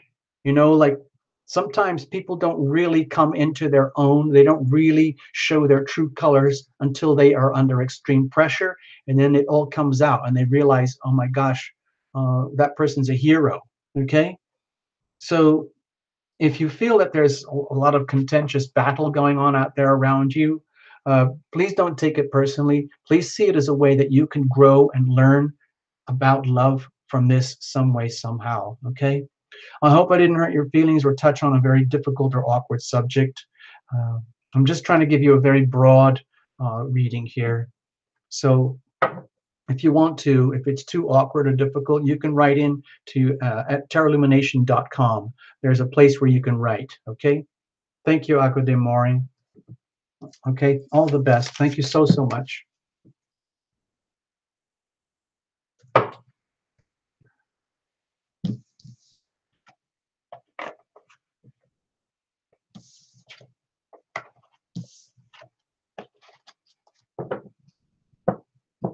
I see you. I see you on the screen, Aqua de Mori. Thank you very much. You can stay completely quiet. You don't have to say anything or do anything if you don't want to. Don't worry. A lot of people will help you and support you here if you want to. You a lot of stuff happens here on the channel and people become very, very supportive of each other. So if you need to lean on somebody, uh, I'm sure there's somebody out there who will help you, but if you need to just keep it private, that's totally up to you too. Okay, we're going to move on, people. We're going to move on. Who's next? Who is next? Who is next? Who is next? Let's have a look, folks.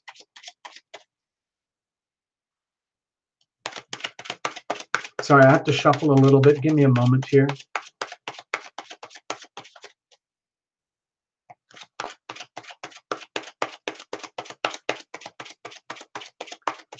All right. Catherine Lopez. Here you go.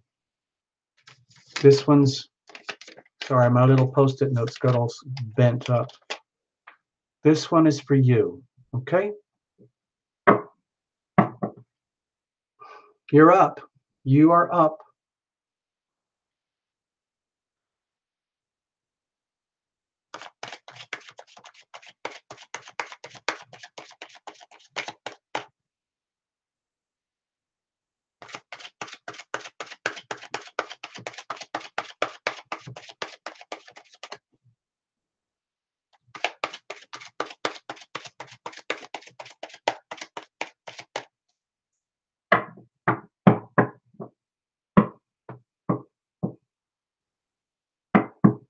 All right, let's have a look. What's up, Catherine? Thank you for coming to the show tonight. Thank you for the contribution. It all helps. It really, really helps. All right, let's have a look. What's the situation? What's the challenge? How are we going to handle this? Let's see. And what's the weather like? I'm not sure. Okay, with the Seven of Pentacles here, my feeling for you, Catherine, is that right now, circumstances and the environment around you is very, very, very conducive to taking a really, really good inventory of what is working in your life and what is not working in your life. Don't take it personally. It's just, think of it as just like, okay, just like you were in a business or something, like every week or something, somebody has to walk around the store and do an inventory check. And then they put that in the books, and then they do the books for the end of the week and do the tally. It's very, very standard routine repairs and maintenance. Okay. So with the seven here, my feeling is that you have to be very aware of how lucky you are in terms of the gifts and talents that you have, the resources that you have around you, whatever they are. Maybe it's your looks, maybe it's your education, maybe it's your skills, maybe you have certain talents and gifts, maybe it's dedication, maybe it's honesty, maybe it's being a good accountant, maybe it's being a good employee, a good parent, a good child, whatever it is.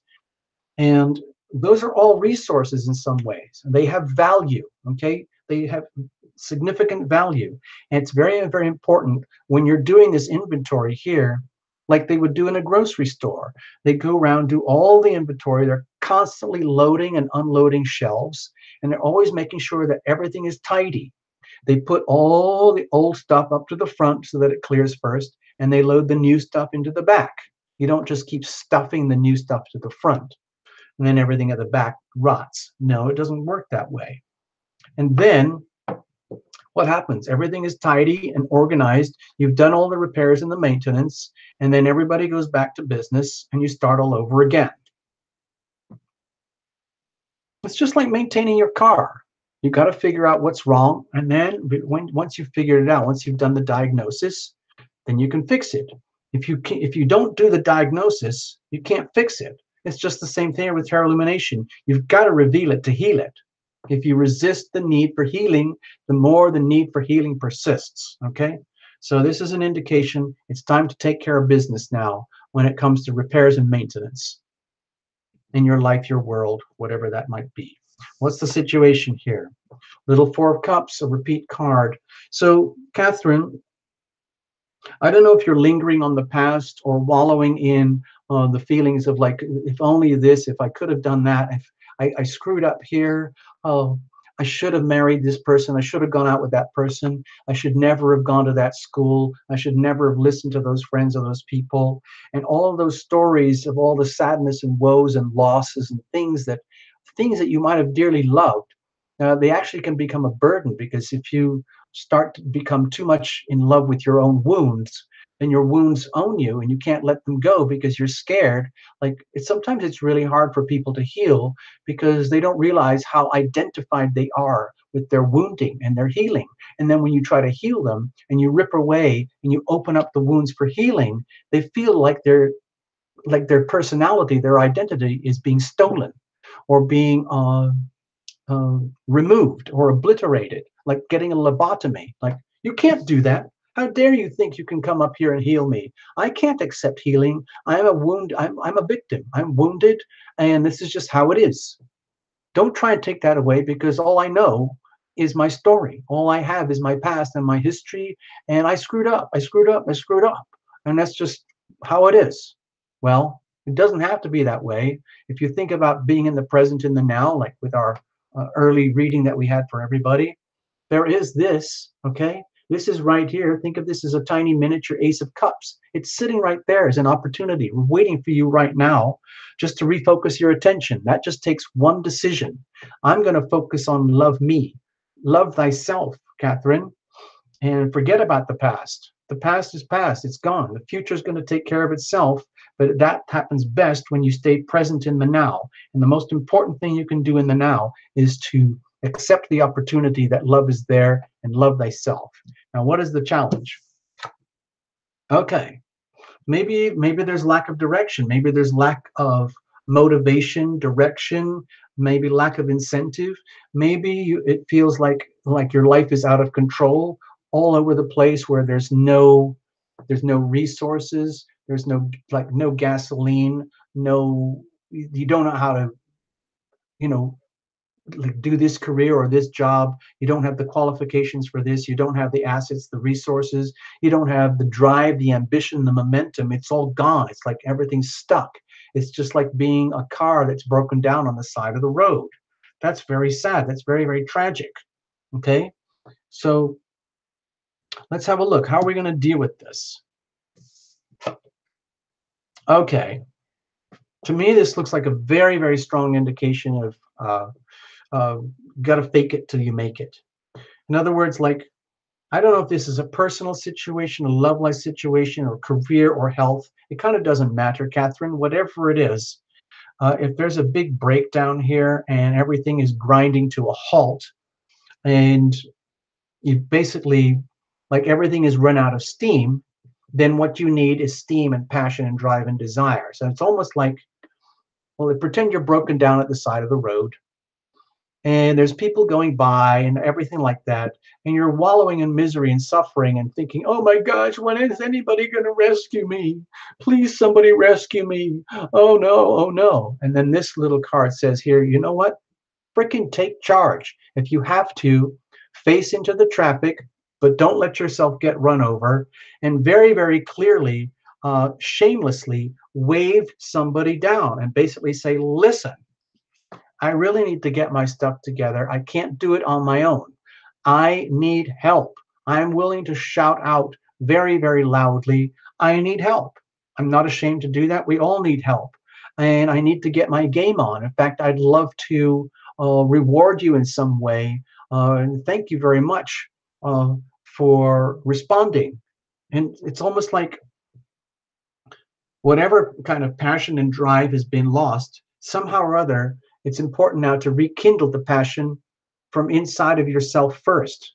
In other words, don't expect anybody to be that person for you. No one's going to love thyself better than you uh, once you kind of get into the groove of that thing. But the question is to get into the groove. So you have to. It's almost like having to, shake yourself. Like, okay, we're going to do this. In other words, this is not acceptable. This is not acceptable. We need to do exactly the opposite. We need to get our game on, and like if you have to go deep here with the examination and self-examination and the repairs and find out is exactly what is it that is missing. Where did your motivation go? Where did your desire go? Where did your passion go? Where did your dreams go? Where did your expressions go? Where did your desires to live and be alive and be happy and celebrate and share your passion with another or others? Where did that all go? That needs to be discovered. We need a diagnosis, okay? We need a diagnosis to figure it out.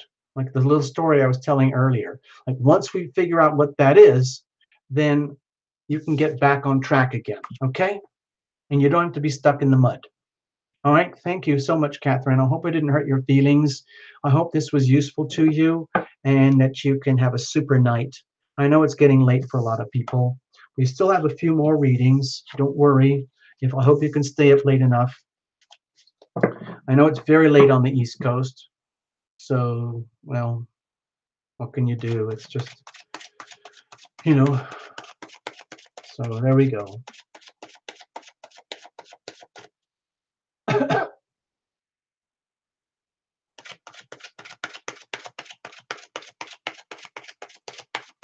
Thank you, Catherine. Thank you very, very much.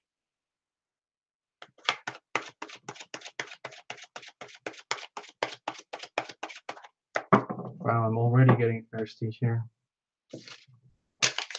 That was wonderful. I love doing this for you guys. I really do. I wish I could do like 30 micro readings, but I think it would just be kind of like silly and kind of a waste, and it would be very trivial and really not much value to anybody. So I kind of stick to this compromise thing. Hope you don't mind. I know that only a few people can get reading this way, but at least somebody gets a reading.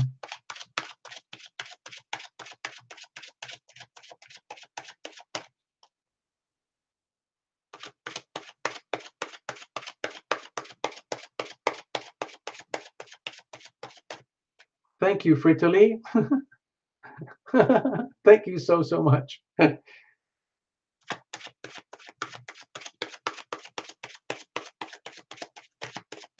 All right. Next we have Miss,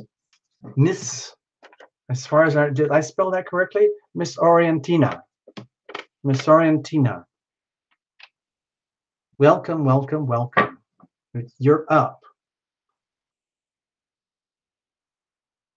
I'm going to do Miss Orientina and then another song. Okay, Laura? And Laura, someday we need to talk, okay? We need to talk music stuff. Maybe, you know what I'd love to do? Sorry, everybody, I'm just kind of getting a little personal here. Laura is a great singer-songwriter. Lena is a great singer-songwriter. Both of them are girls, and they've both shown me some of their tunes, and I think they're good. And I was going to suggest perhaps Laura and Lena, if you guys want to hook up, we'll do a meeting together, okay? On the house, okay? And we'll talk music.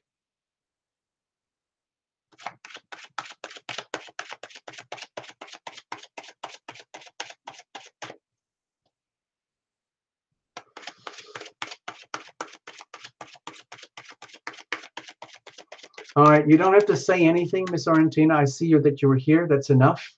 We're just gonna go completely blind, and we'll just have the story, a little story tell itself here, okay?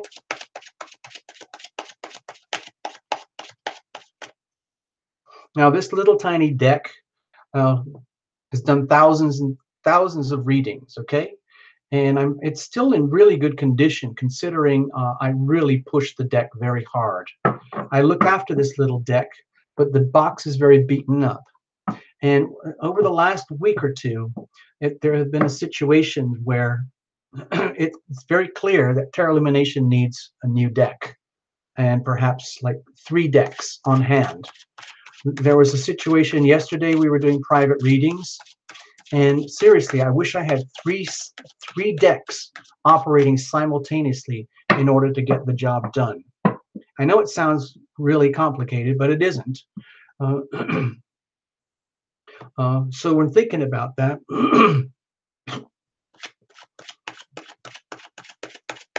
one day down the road, Terra Illumination is like my little baby. It's like my child. It's like my love child. Terra Illumination is a love child, by the way. And I am the parent of Terra Illumination, and I'm doing my best to allow Terra Illumination to grow like a little child. I don't want to put too much fertilizer too fast. I don't want to overwater, underwater, not too much sun, not too little sun. It's got to be just right and take its time. And eventually, well, I'm hoping it just shows on the channel more and more. Like you can see more and more about the music, and it's easier to get and navigate through the channel and the music, and you can see the books and things like that, and you can see more about the healing stuff that we do, all those things. Really, the tarot that we do here, all the reports every month, that's just kind of like, you know, like the free samples they do at Costco. That's just to try to keep you guys interested so that hopefully one day we can get Terra Illumination to where it has to be in order to do what has to be done. Because there's a lot of healing that needs to be done on this planet, and it starts one person at a time. And some of the most difficult healing has to be done at the deep soul level. And often that can't be done, you know, in surgery or with a pill. So we end up coming to places like Terra Illumination. It's still early days yet. My challenge, I'm going to play a little bit of a sob story here. My challenge is that I have a lot of health issues, and I have to stay on top of that. Things are lean, and the channel operates more or less as a charity. It's still a very tiny channel. I know we have 12,000 subscribers, and we have, you know, several thousand views every month. Now, somebody wrote in and we were talking about sponsorship. So there's this place called Patreon where people can sponsor the channel. I know you don't have to because basically everything's free, but it would help a lot to have extra regular money coming in because the channel does make a tiny amount of money every month because of the advertising. We were talking about this with a couple of the clients recently. It's very interesting. I'm glad you guys as clients and visitors are interested in the welfare of Terra Illumination because it is important to keep the channel going. And just like everything else, it's a business in its own tiny way. And we don't need training wheels anymore, but I have to bring in more and more and more nutrients to feed the monster, you know? You know, it's like little kids when they grow up, when they're teenagers, they start eating everything out of your life. And it's that point now. It takes a lot of work for me as the parent of Terra Illumination to keep Terra Illumination going. And I'm hoping that we can create what's called a Patreon page. And that's where people can voluntarily subscribe, like a sponsorship, like a cell phone plan, like $3 a month, $6 a month, $9 a month, and they just put it in out of goodwill. Okay, that's it. And maybe they get like a free reading or something every year, or I don't know, something. Maybe a clock or something like that. If you go to the Zazzle store, you can see that there's Terra Illumination merchandise. All I'm suggesting is down the road, things are going to grow a little more, and to keep providing what we do here, it takes nutrients. So I want to thank everybody tonight who threw money in the pot. It's very deeply appreciated here. You have no idea, or maybe you do. All right, here we go. I'm going to stop the pity begging stuff here, and we're going to get on with the show. Well, it's not begging. I was just telling you the facts. Uh, it is a business, and businesses have all sorts of ways of keep going. It's not a nonprofit. It has to cover its costs, and there are operating costs here. There are significant operating costs that have to be shelled out every month just to keep the channel going, plus the work and the time it takes too. So this might become an issue we'll have to talk about properly one day to figure out how to do this, because I'm still learning. All right, here we go. Cards are shuffled. All right. Thank you, Miss Orientina. Bless you. Thank you for coming to the show tonight. All right, here we go. Let's have a look at this. Sorry, I kind of messed up. I just really messed up the cut. It's still a good cut. Don't worry. It's still a good cut. All right. Okay, here's the situation. Here's the challenge. Here's how we're going to handle it. Let's make some room here.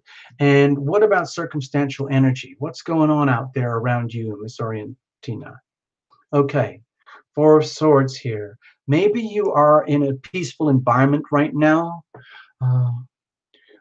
where like it's conducive to check out, to do nothing. Think of the Pisces energy right now. Neptune is in Pisces about 16 degrees. That's like very strong expression. And it's heavily supported by the Jupiter in Scorpio and the Venus in Cancer. Maybe that's sending you a very, very loud message. This is a very good time to check out, to rest, maybe go to a spa, maybe just relax, learn how to meditate. Basically, set down all the mental activities and everything that you do to keep busy and occupied your day-to-day life, and basically start dedicating a certain moment of your life, maybe every day at a certain time, where you set aside 20 minutes of peace and quiet. You shut all the doors off, you switch off all of your gadgets, and you just sit quietly with yourself. Even if it means just sitting there with a cup of tea or something and staring into space. Or if you really want to get serious, we can talk about that. We can write into Tarot Illumination. There's some very serious, heavy-duty ways you can do some powerful self-healing in about 15 minutes. Okay? So, like, if you're not doing this self-healing stuff, Miss Orientina, maybe it's a good time to do so. All right? Let's have a look. What's the situation? Okay. Well, to me, it's very evident here that you really need to pay attention to whatever thoughts and anxieties are swirling around in your brain right now, in your life, in your world. If you're dealing with long-term stress, long-term anxieties that have been piling up more and more and more, it could be anything from childhood, childhood conditioning, traumas from childhood, at youth, early adulthood, uh, and as we grow older, some of these things become very deeply ingrained in us, like very deeply buried wounds that cripple us over and over and over again. In other words, it's like we live at the mercy of our wounds, and sometimes it can be so severe where it's crippling, and that's very unhealthy. So the point is that it's still you. I mean, all your pain that you own is yours. Yes, it might have been caused by somebody else or something else, or maybe it was a birth accident, or maybe it was a failing of yourself. Maybe you acted in ways and made decisions that were very self-destructive, but you didn't know it at the time. Or maybe you did act self-destructively and you did know it, and then you start to see the consequences of what happens when you act in ways that are not loving towards the self, or like, oh no, oh no, oh no, oh no. And then it becomes very, very clear that, and that's important to understand, like, because if you're feeling a lot of stress and anxiety and it's very dominant in your life right now, that's a very, very powerful message that you need healing. Okay, you literally need the healing power of love, okay, to deal with this stuff from up above. A lot of it might be mental anguish for sure. So let's start. Let's just do a little tiny mini invocation just for Miss Orientina, and then we can share and move on.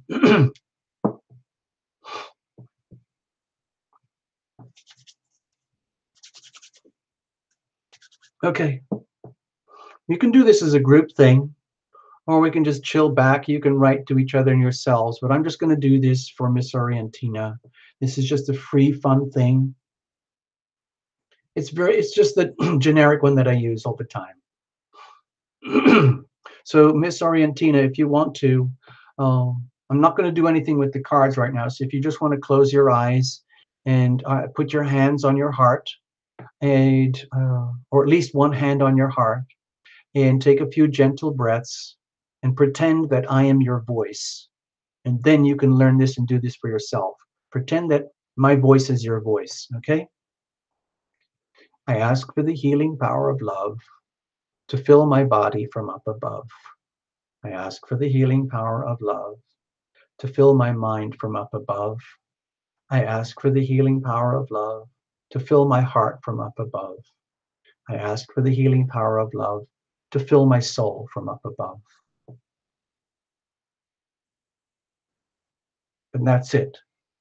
So you can say that to yourself, like maybe 6 or 8 times, 3 or 5 or 7 times, or something like that. And uh, and then forget about it. And then maybe do it again tomorrow. And then the next day, and the next day, and the next day. Maybe for like 5 minutes every day for the next week, and start to see what happens. You don't even have to believe in it. You can just do it and then start to see what happens. And then do it for a month, and then do it for 2 months, and then do it for a year, and then start to see what happens. Now, what's the challenge with all of this? Happiness, pure and simple happiness. I don't know. When I see this card here, to me, I'm getting the feeling of tragedy here. When the sun is in such a challenging position, it's just like, what's the opposite of sun? It's like the ultimate darkness. And so I'm sensing something kind of tragic here in one way, shape, or another. I don't know what it is. You don't have to tell us, Miss Orientina. If it's very delicate or awkward, I didn't mean to touch any nerves or hurt any feelings. Maybe I've gone a little bit too far on the reading here because it's public, but this is what happens with tarot illumination. So if the challenge is like understanding or knowing or even being aware that happiness exists at all, you might be in a situation of that's in tragic. Like some people never ever know what happiness is. It was never there to begin. It was never taught. It was never nurtured. And it's like a void. Like, where is it? What is this stuff? And it's that to me is tragic. It doesn't matter whether you're poor, whether you're rich, whether you're ugly, whether you're handsome or beautiful, whether you're educated or not. Joy and love and happiness has nothing to do with that. This is from the inside out. And if this is deeply challenged, then that's a very serious problem. How are we going to handle this? Okay, to me, it means this is an indication it's very, very important to go deep within, Miss Orientina. Okay, go deep, deep within. I feel this is something to do with Venus in Cancer right now, where if you're feeling very sensitive in terms of love matters in some way or another, and maybe there's something tragic that happened and you're lost and confused and you need healing, there's no question you need healing for sure. Ultimately, all healing is self-healing in the end anyway. Even when you get doctors and people helping you, it's still you that heals. And so my feeling is the way to handle this, if there is some kind of tragedy here, the way to handle it is to go deep within, understand and accept that this is yours and you own it, and nobody would wish this upon anybody. But if it is yours and you own it and you have to heal, then the healing starts with you. You've got to reveal it to heal it. Sometimes that means you might have to go deep within to discover what is it deep inside of you that needs healing. In other words, what is the diagnosis? What is the tragedy? What is the what, you know, you could write a list of what are these top 9 things that are really freaking you out right now, and then put those in words, put those on paper, and then look at them, make a list, and go deep within, read each one, and then ask yourself, what does that mean to me? And then start to feel it. You got to feel it. You got to feel it to heal it. Okay. And then once you get those feelings, even if they're extremely uncomfortable, very disorienting, very painful, it might make you feel as you're like losing your mind or something. That's good, because that means like the stuff that needs to be healed is being revealed. So that's a starting point, and it has to start with you, Miss Orientina, from deep within. Okay. So you're at the right place at the right time with the right people. There's some really good healers here that I'm sure would be very glad to help you. And you can come to terralumination.com as well. There's a website. You can just go there and we can check in on this stuff if you need to. Okay. Thank you, Miss Orientina. I'm going to put these little cards away for a moment, and then we're going to jump around and have a little bit of fun. You know, why not? I know Laura is itching to shake her shoes off and start dancing, so let's go for it. I have no idea what we're going to. Uh, let's have a look. Hold on. Give me a moment, people. Chat amongst yourselves. Top up your glasses. Go raid the refrigerator. See if there's any leftovers. All of those good things. And let's have a look.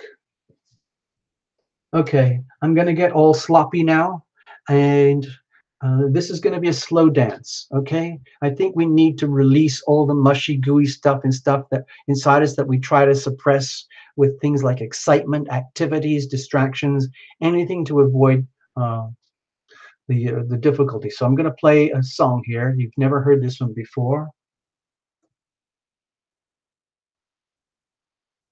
and I hope you guys enjoy it. This is the debut for this little song. It's called "I Surrender." I surrender. Oh, how the body craves. Oh, how the heart it aches. Oh, how the soul knows all of this. Feels like you manifested me in ways that match perfectly, answering my own wish for sure. So many lifetimes in the making. This time round there is no faking, no mistaking. I surrender, I surrender. My hands are held up high, my knees are on the ground. I surrender, I surrender. I hand myself over to the mystery of your sweet embrace. There's no going back, don't even have any maps to our new futures. There's only our next breath. We're so fully committed and so fully engaged, so courageous and fighters to the death, building bridges from your heart to my heart, forging bonds of honest structure, our new start. I surrender, I surrender. My hands are held up high, my knees are on the ground. I surrender, I surrender.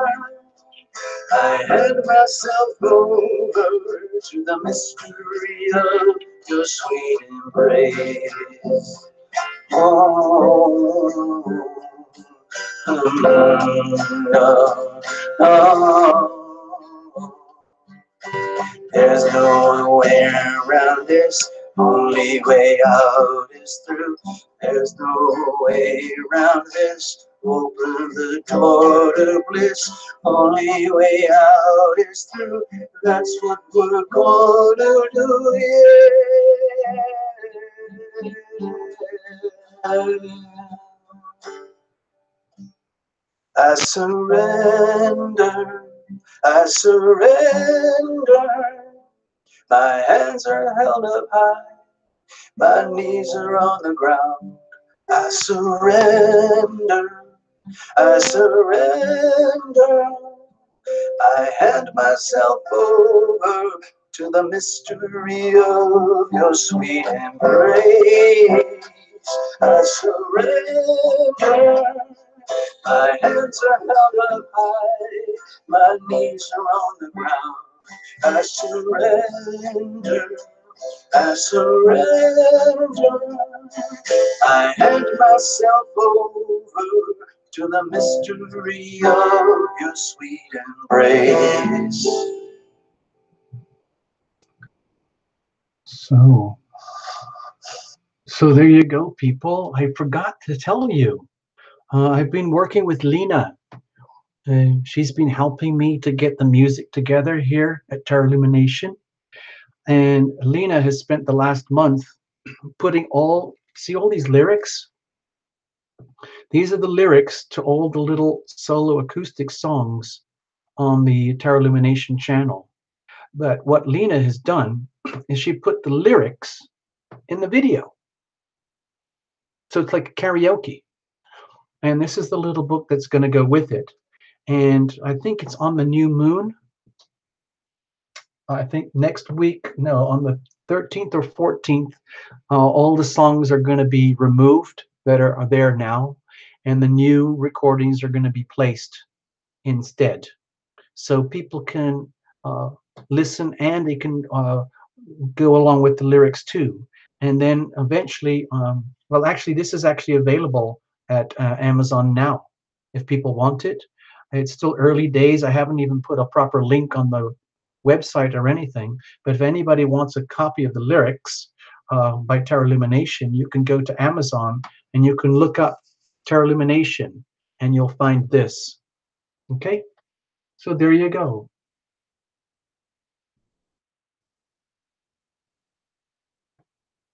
Okay, so oh, I know. Hey, you guys are talking about the animal spirit deck. What's her name? What's the artist's name? What's her name?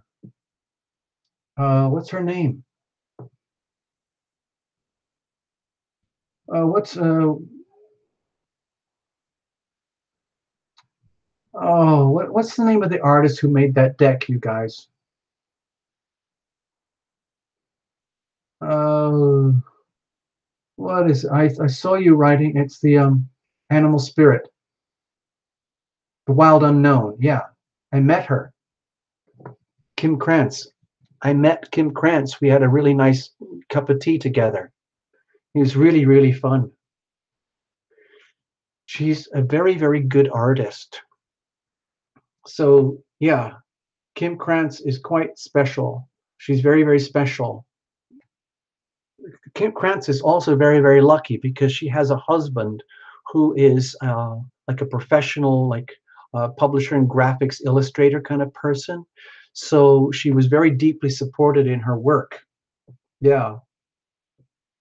Yes, really, truly, Stephanie Vaughn. I truly did meet. I met Kim Krantz. We hung out together. Yeah, yeah, yeah. I love the deck. I've been aware for it for a while. She has other decks too. They're very, very beautiful, and but they have their own readings as well. Okay, so there you go. I'm going to put on. Hold on.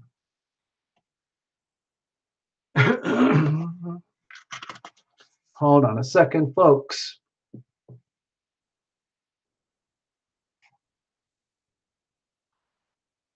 All right, let's leave it like that for now.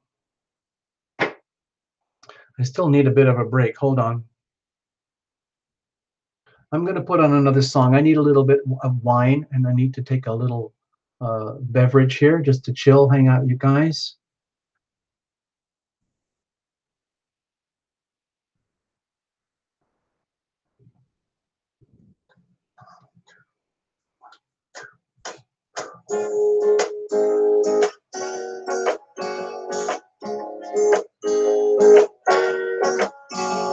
I'm crashed out on the floor of my own ashram.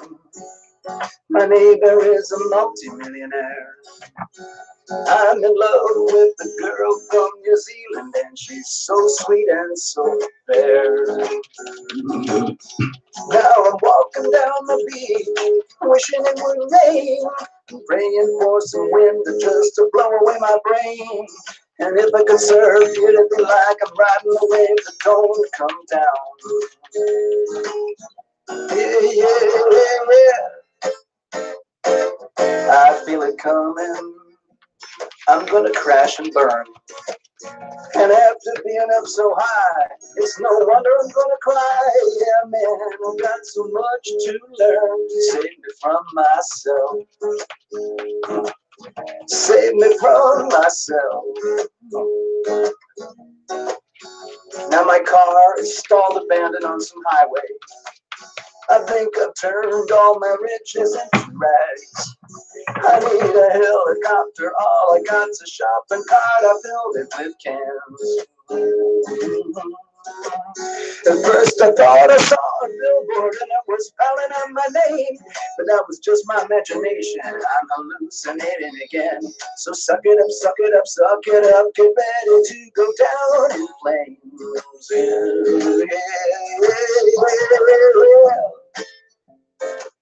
I feel it coming. I'm gonna crash and burn. And after being up so high, it's no wonder I'm gonna cry. Yeah, man, I got so much to learn. Save me from myself. Save me from myself. Now she's 7,000 miles across the ocean. She lives in dreams in her exotic island home. She's surrounded by everyone you'd love and you'd wish for. And me, I'm all alone. Now my wish is that I kiss her just to get the taste of love we have, but yet it's still being synchronized from up above. For now I'm at home, I'm sleeping alone. I'm dreaming of her love. I'm dreaming of her love. I'm dreaming of her love. I'm dreaming of her love. I'm dreaming of her love. I'm dreaming of her love. Oh, yeah. I'm dreaming of her love. I'm dreaming of her love.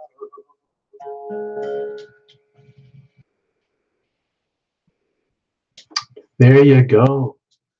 So those last two songs, guess what? Original Tarot Lumination. The first one is called I Surrender.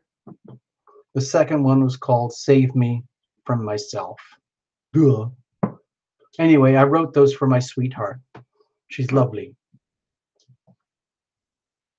I don't think I could do this show without her, frankly. She doesn't have anything to do with the show. She doesn't have anything to do with Tarot Illumination. But you have to understand her energy is very heavy duty love energy, and it infuses everything in the life and world of Tarot Illumination. So you're getting the benefits of my sweetheart, whether you guys know it or not. So there you go. Love breeds love, people. Love breeds love.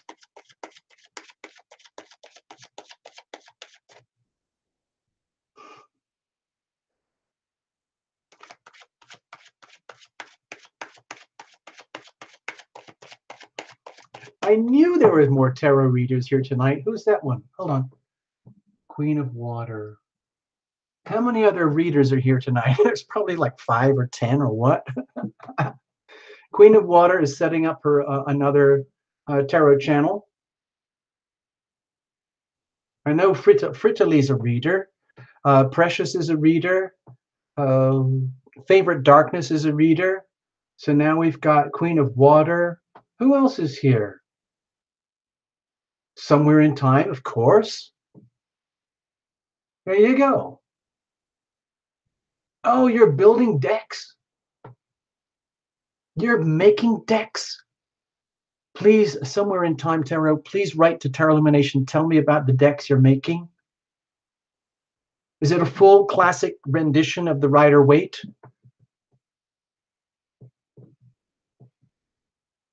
Oh, you only read for yourself. Okay, that's all right. No biggie.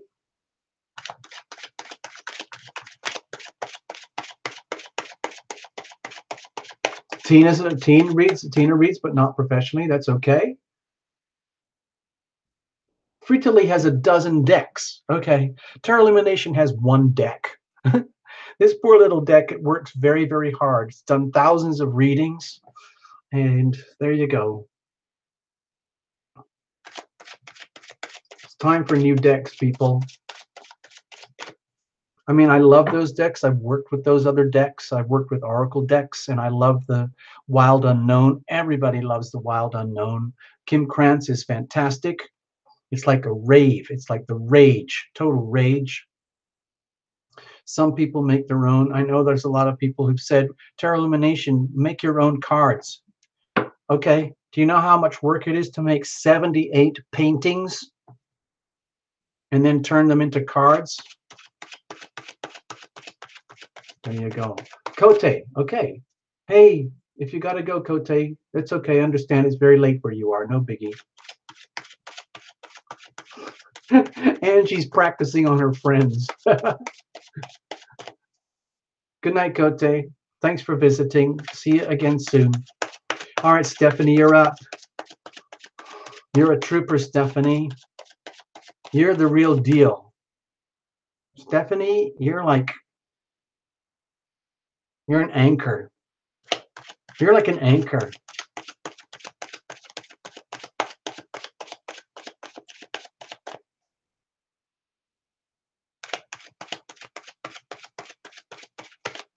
Yeah, Cote Monazinga, doodle TL cards, yeah. Yeah.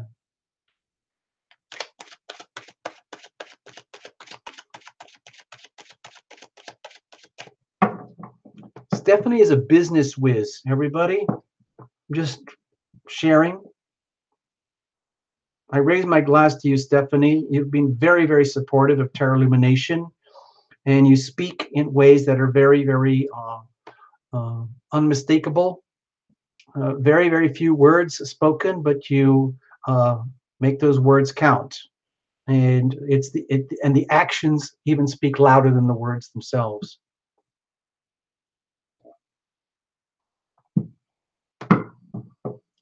All right, here we go. Cards are shuffled, well shuffled, well shuffled. We're doing an extreme cut. That's what we do here. What's the situation? What's the challenge? How are we going to handle it? What's the weather like out there too? Let's have a look. Circumstantially, evidential. Let's have a look. Okay. I feel this is very much about a group thing here with Three of Pentacles holding hands, like the team effort thing. Like my feeling is that if you've got issues right now, Stephanie, that you're holding to yourself, that you know would benefit from like sharing, then that would be a good thing to do. It's very conducive. To me, it feels like even though there are a lot of factors that are unknown here, where it's early days, like work in progress type of energy, to me, it feels like it would really be beneficial for you to get closer and closer and closer to people who really understand you on your wavelength and where you understand them on their wavelength, and just kind of gently and more purposefully tune into that and start to see what happens. Let's have a look. What's the situation? Okay, definitely some ambitions and goals here lining up.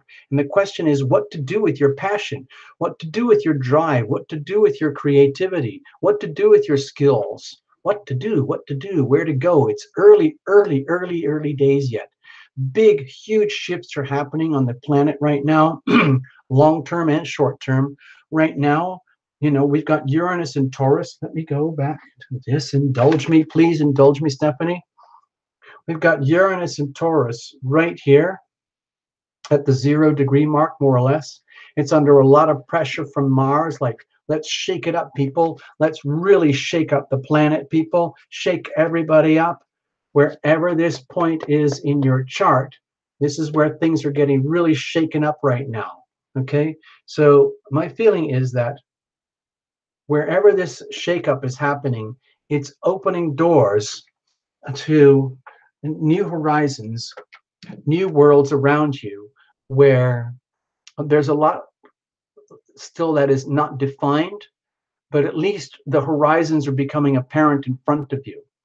It's literally like opening the door to your life early in the morning, like opening the French doors and going, huh, well, look at that. The whole world is out there right in front of me.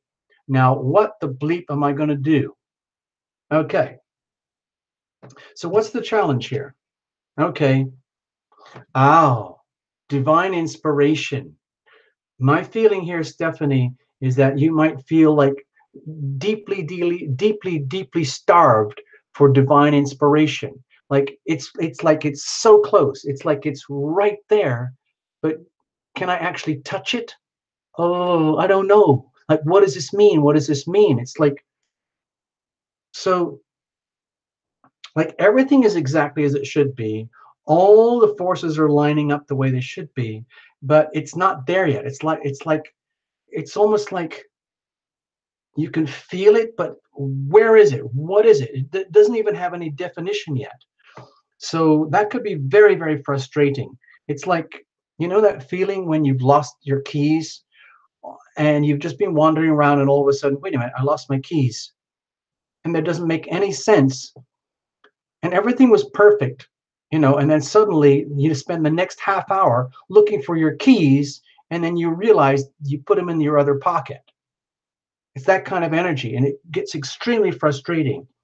Or when you see like a famous face and you're talking to people and you wanted to tell them about the latest movie you watched, and then you kind of go, oh yeah, it's that actor,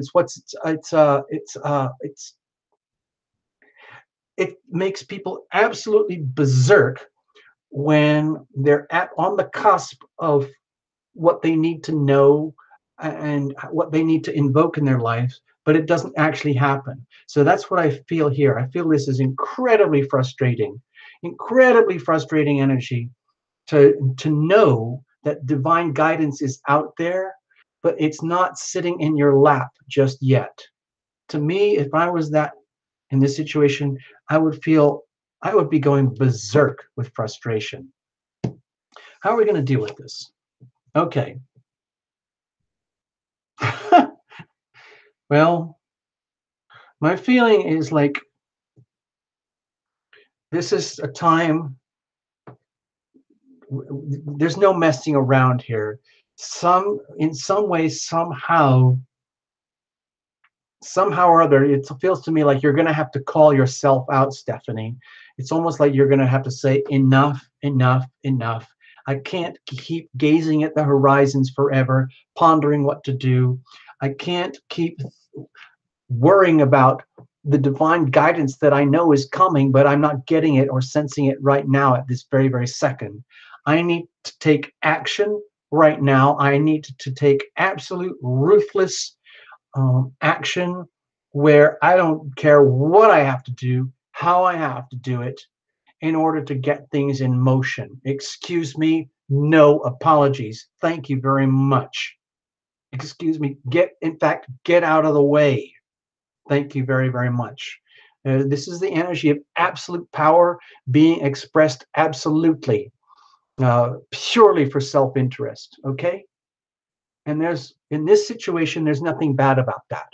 Sometimes that's very unwelcome. But in this situation, I feel it's very important to really understand that you have a right to be you, and that you have a right to tap into your courage, your strength. And even though you might feel uninspired, like even if you don't have all those things in place that you think you need to have in place, at some point you basically have to say, you know what, I don't care. We're just going to have to do something radical, anyway. Okay, so then my feeling here is that that's what this is all about. Radical shake up where you don't have a choice. It's just like kerblam, just like kerblam. It's just like earthquake and volcano energy. Not that this is the tower or anything like that, but this is like you taking full command and control and basically saying no holds barred anymore. It's time for action. Step aside, people. Okay, Stephanie, thank you very much. I really enjoyed that reading. I hope you get something out of it. I hope it makes some kind of sense to you. Okay? Thank you so much.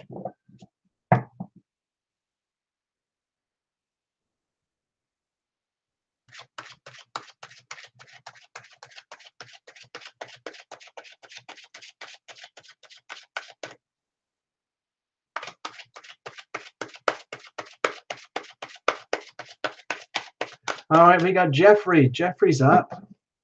Thank you so much.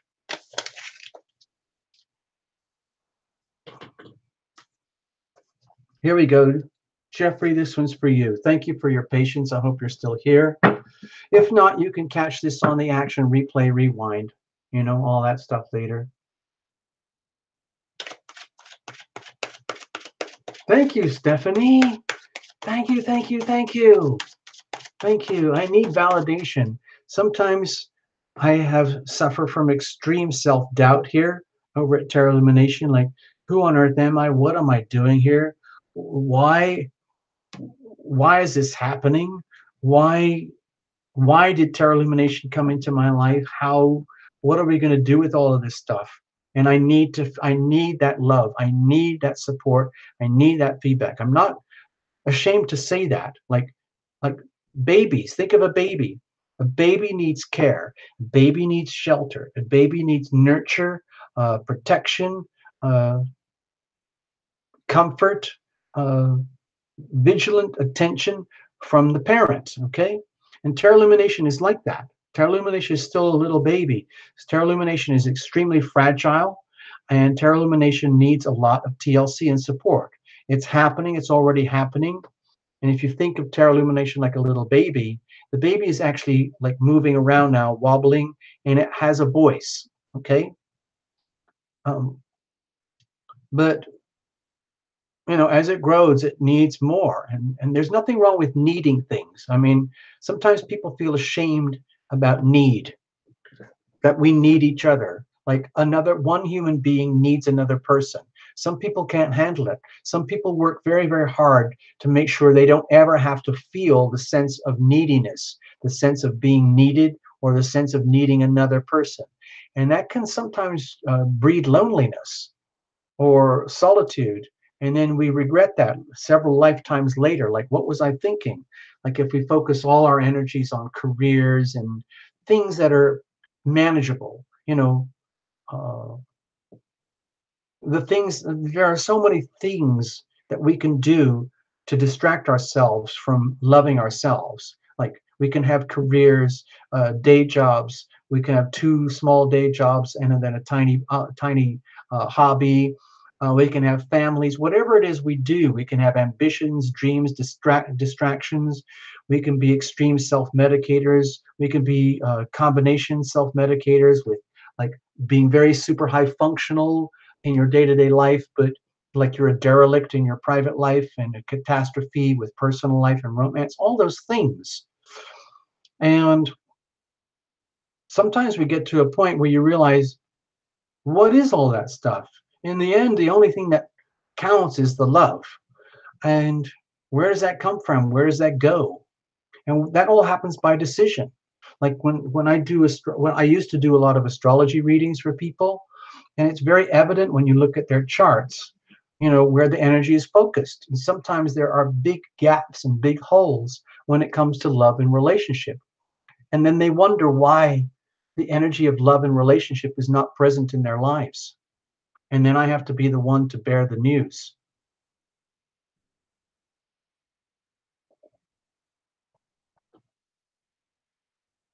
It's by decisions, by choice. The healing power of our decisions, the healing power of choice. It's so powerful. It's so, so powerful. Jeffrey, you're up. Angela Yang, good night. Thank you so much. Maybe we'll get a chance to read for you another time, okay? All right. So whoever's got to go, I'm sorry if I didn't catch you all. I can see a lot of people have had to go already. Don't worry about it. We'll do this again another time. All right. Thank you so, so much. Eddie's here. What's up, Eddie? It's very late. We're almost at the end of the show.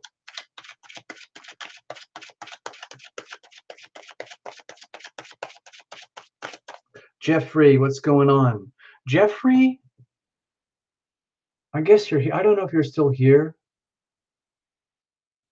Did I ask you to type your name in? If you're here, Jeffrey, it would be really encouraging to see if your name is on the screen. I'd like to see that. If you're not, it's okay. You can catch it on the replays later. I'm just going to shuffle for a few seconds until we figure out whether Jeffrey's here or not.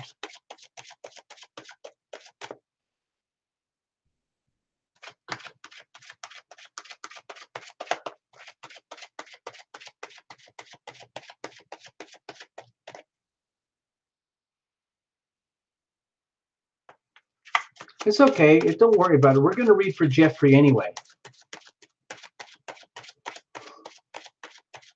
Don't worry. So in absentia, Jeffrey's going to get his reading. Okay? So there we go.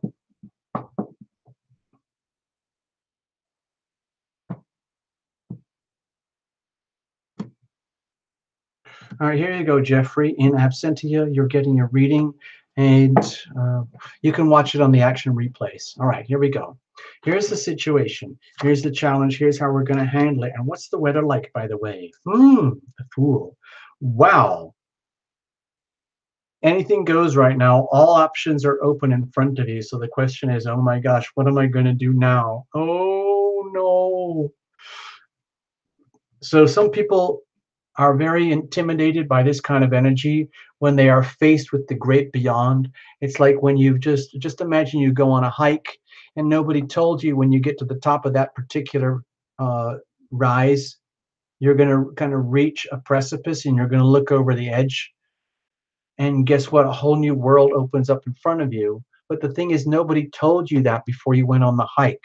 And then when you get there, it can be absolutely awe-inspiring at the same time that it can be absolutely terrifying, because then you're put in the position of complete, it's like the complete unknown, where like you don't exist anymore, and the only thing that counts is that very moment in time where you're witnessing your life. Like nothing mattered up to that point anymore, and nothing matters what happens tomorrow. The only thing that counts is absolutely what's happening right now. And for some people, that's very difficult to handle. Now, you might really enjoy that, Jeffrey. I'm not sure. So let's just have a look. It's just like this is, to me, it feels like there's a wild card. There's just like just about anything could happen right now, and that can be a problem, because some people don't want that. Some people want everything to be defined. They don't want to have to be put in a situation where they have to make a decision like, what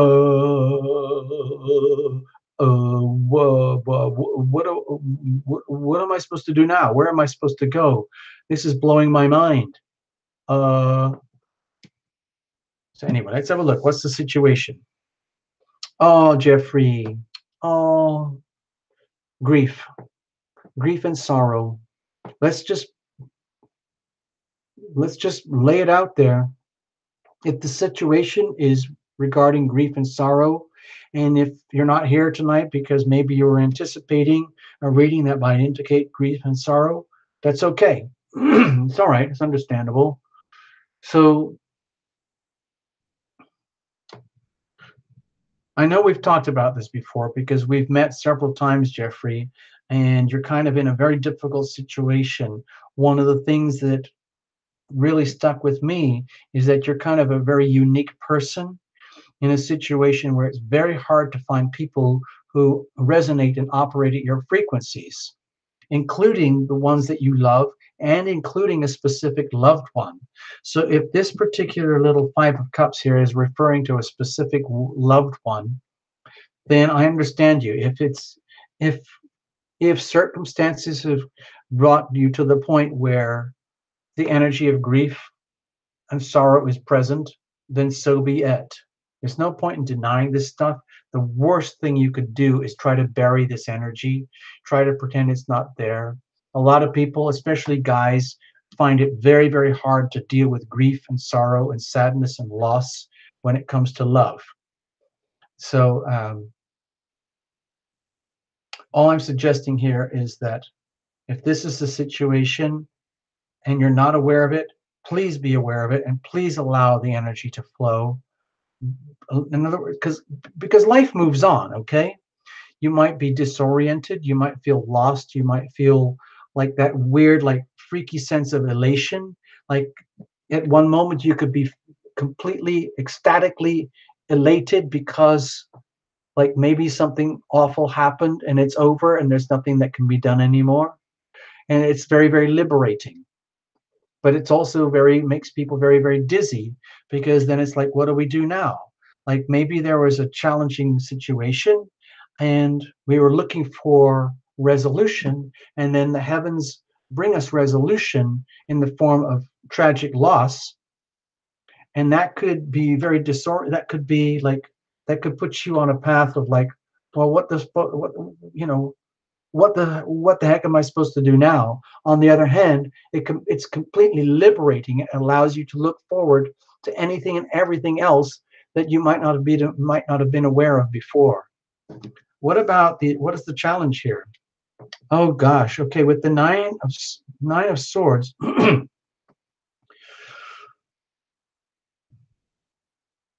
Okay, with the Nine of Swords here, my feeling is that it's pretty obvious that the challenge is the stress that goes with the grief and the sorrow. But the thing is,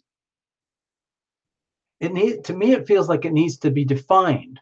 If you know, it's okay. It's one thing to have just a bunch of miserable feelings, but it really, really helps when it comes to healing to name this stuff, identify it. What is it exactly that's freaking me out?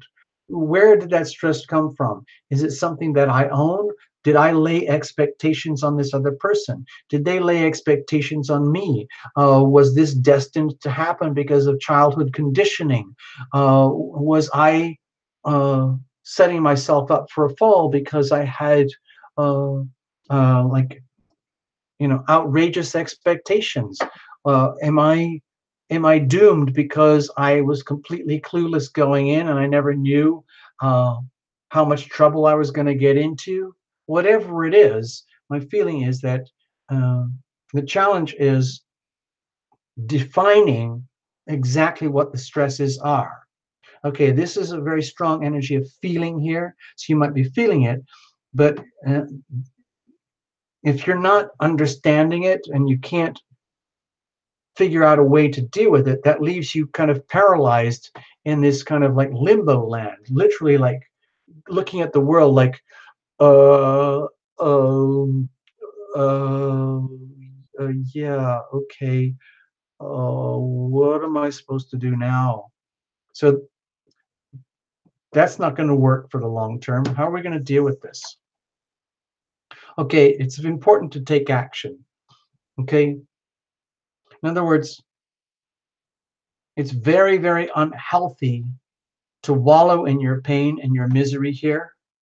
And the more and more you do that, or the more and more you allow the pain and the misery and the confusion and the anxiety to take hold, the harder and harder it gets. And the more and more you feel like stunned and uh, lost. So my feeling here is like, again, what often happens here with this card of how do we deal with this stuff, sometimes we have to fake it till we make it. In other words, it's almost like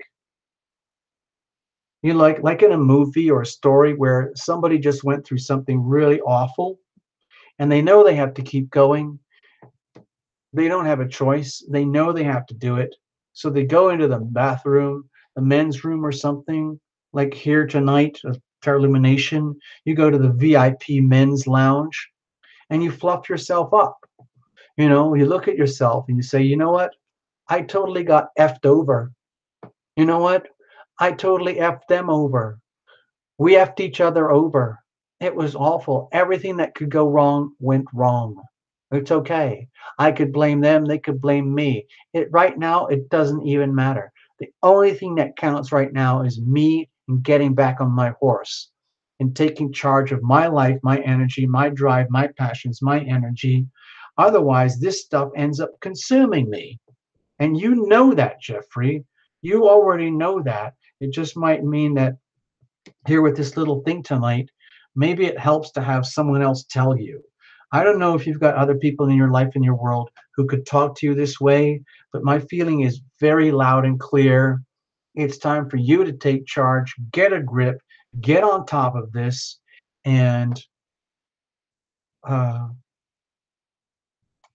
like get your courage back, even if you have to fake it till you make it. It's just like being a warrior. You know, all those like things that they do to puff themselves up before battle, like we're gonna do this, we're gonna do this, I'm gonna do 10 press-ups, I'm gonna do put-ups, I'm gonna go to the gym, I'm gonna do that, we're gonna do all our action plans, we're gonna do all the training, we're gonna do that, we're gonna do that, we're gonna win, we're gonna prevail, we're gonna win. I am winning, I am the winner, I will prevail, I will prevail. And then you do that. Okay? That's what I'm suggesting here. It's a question of self-respect more than anything, Jeffrey. It's truly, truly about self-respect here. Okay?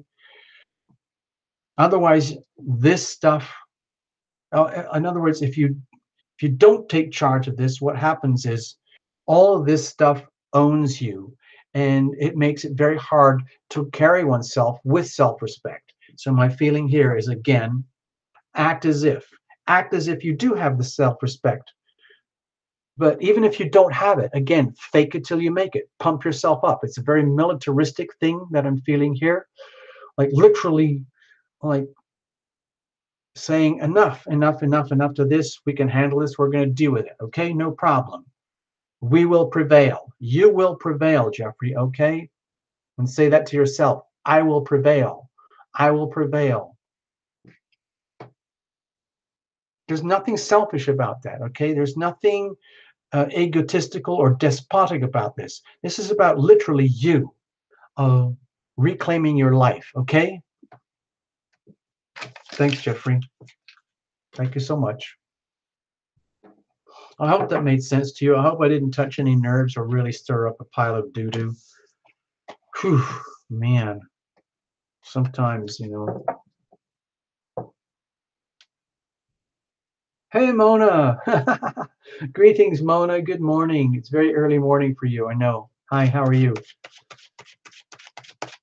Greetings, greetings, greetings. Mona is all the way over in Norway. Am I correct?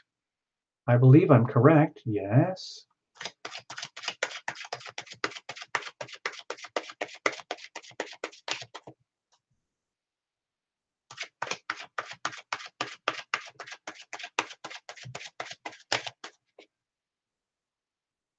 Laura, you're very chatty tonight. Okay, thank you, Mona. So I got it right. Mona is over there in Norway. It's very early in the morning in Norway right now. Jeanette Robbins is here. Good evening, Jeanette. You're too late for readings, but who knows? Wait a minute. Did you just show up? Jeanette Robbins? Oh, Laura is always chatty. Okay, all right. Cool, why not? Cheers, Laura. Thank you so, so much.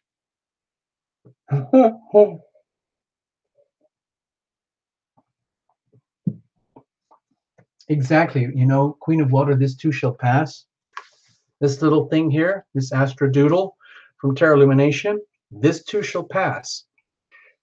By the end of June, this is all messed up. It's completely different.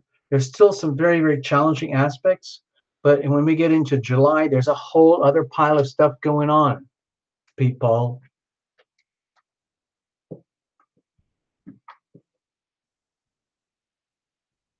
Yes.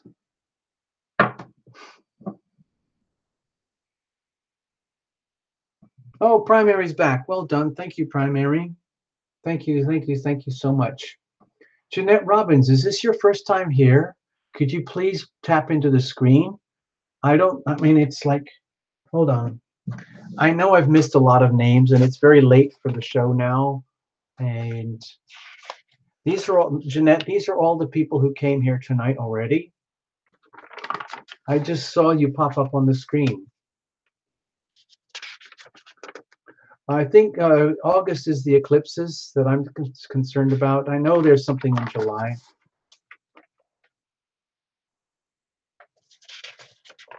So, Jeanette Robbins, what's going on with you?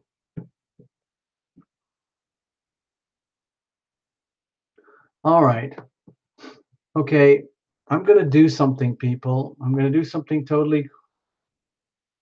Jeanette, what I was trying to find out, is this the first time you've ever been here? Just for fun. I'm just kind of curious. That's all.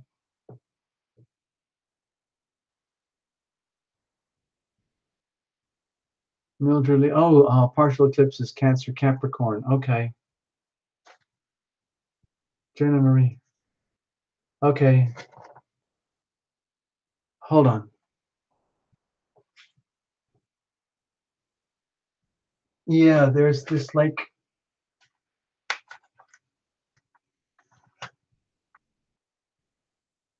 eclipse there and the eclipse there.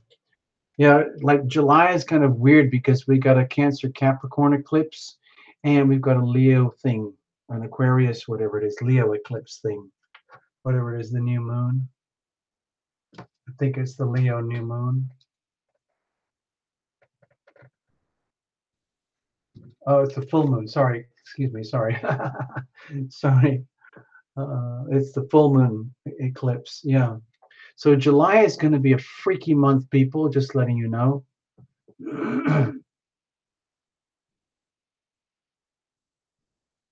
So let's have a look here. Who was that who just said best reader out there? Were you talking to me, Jenna Marie?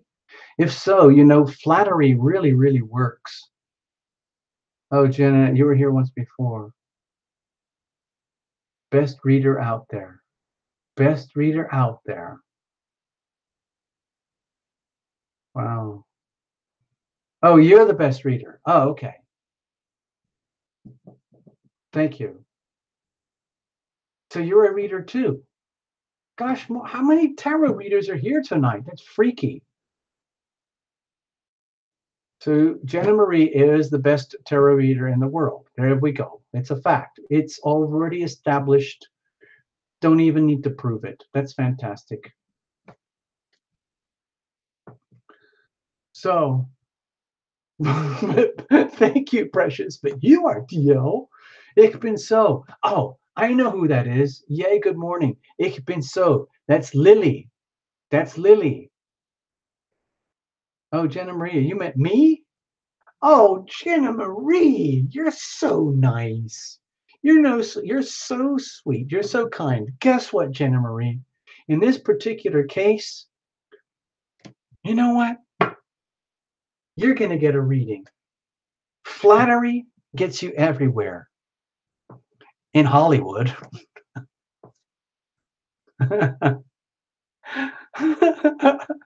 Okay, I'm really pushing it. I sound like a dirty pervert. You know, it's almost like all you have to do is say something really, really nice, make Terra Illumination blow up the Terra Illumination eco, and then everything's perfect for you. So guess what? It worked. You did it. Jenna Marie, this one's for you. I didn't plan this, but this is going to be the last reading of the night, people. I'm just going to do this purely for giggles. Thank you, Jenna Marie. I needed to hear that because if I'm honest with you, before the show tonight, this day has been extremely challenging for Terra Illumination. And I wasn't even sure that I could even do the show tonight. I was in such dire conditions. So there you go. You just earned yourself a reading. Jeanette Robbins. I love you, TL. I love you, Jeanette Robbins. Well, we can have a platonic relationship. That's okay. I have lots of platonic relationships. Ich bin so. She says, TL, I'm nice. You don't have to prove it. Ich bin so. It's already understood. If you're part of the Terra Illumination Love Tribe and you're here already, by definition, you're not just nice, you're gorgeous. You're awesome. Okay? So there you go. You're obscenely handsome.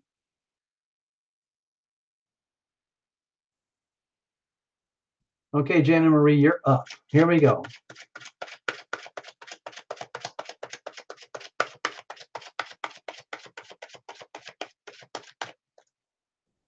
Here we go. Let's have a look, Jana Marie. What's going on?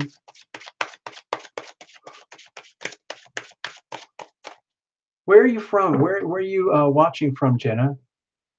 Are you in the United States? Are you in Canada, Australia, Europe? What? What's going on?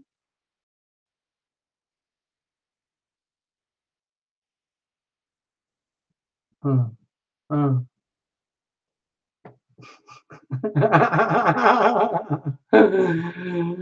Ich bin so is blushing. Ich bin so. Canada. See, I knew it. I had a funny feeling you were not in the USA, even though we're basically the same thing.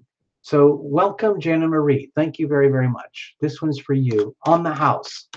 This one's on the house. Do you realize, Jenna Marie, every single reading tonight in the last 3 hours was bought and paid for, and you just got lucky. You just got lucky because I just ended up, this is just complete indulgence. I'm just doing this purely out of indulgence. And then we're gonna call it quits for the night. I don't like to stop. You know what I am. You know how I'm like, people. Once I get on a roll, I don't want to stop. And I'd love to go for another few hours and read for everybody, but I can't do it. I would end up in a loony bin. And I'm already very, very close to one as it is. Let's have a look. All right, Jenna, this one's for you. You don't have to tell us anything. If this sounds like total gibberish to you, you might be used as an instrument. You might be getting used as an instrument for someone else here tonight. Who knows? Let's have a look. What's the situation? What's the challenge? How are we going to handle it? And what's the weather like for you? Jenna Marie?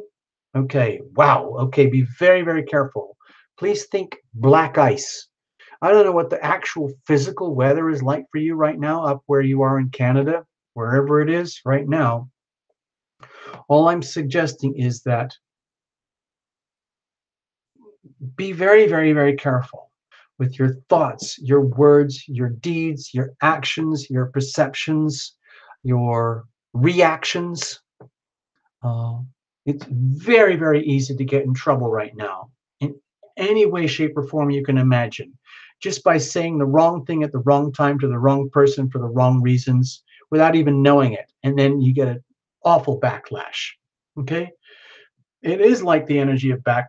My feeling here is just to be very careful. You might think you're owed something. You might feel as though you have the perfect right to do things the way you want to, however you want to. And so you act accordingly. However, from other people's perceptions, that might not be well received. And so it could see it. It comes across to others as deception, or it might be that you might be deceiving yourself. All I'm suggesting is be very, very careful right now, because it's very easy to laugh at a moment where you should be crying, or to be silent at a moment where maybe you should speak up. Those kind of things where very, very delicate. Be very, very careful right now. Okay, Jenna Marie? What's the situation? Okay. Okay, with the Fool here, my feeling is that maybe you're kind of adrift. Maybe you're at a situation like at a point in life. I'm going to do this again. Okay, let's point this out here. Uranus is in Taurus at 0 degrees. So wherever this point is in your chart, Jenna Marie, you might be feeling just a slight hint of radical new shifts, radical new upheavals. But this is a very big, long journey. It's for 7 years. It starts here and it's going to end up here 7 years from now. And who knows what's going to happen in that time. But the thing is, on a planetary scale, it's kind of a big deal. The, if you want to, you can think of things like the massive volcanoes and the radical weather shifts that are happening right now, the cities that are collapsing, falling into sinkholes, uh, weird, super, ultra weird weather patterns that are like disorienting and like out of the norm. And you can actually have that in your own life too. Like circumstances on the planet can also run in parallel with circumstances in our lives. Radical, spontaneous. Just think again. Go back. Think of black ice. You're just tooling around somewhere in Canada. Maybe it's snowy and gorgeous out there, and everything looks fine. But that's the thing about black ice. You don't even know it's there. And then you're just tooling around the road. You're just tooling around. And all of a sudden, whoa, whoa, whoa. Oh no. Oh no. And like if you try to, like if you hit a piece of black ice and you lose control, it's like there's almost nothing you can do. If you try to put on the brakes, if you try to put on the throttle, if you try to use the steering wheel, it kind of doesn't matter what happens. You end up in this kind of like weird condition, like, uh-oh. So my feeling right now is, Jenna Marie, please be aware that you could be extremely vulnerable to circumstances right now without even knowing it. Okay?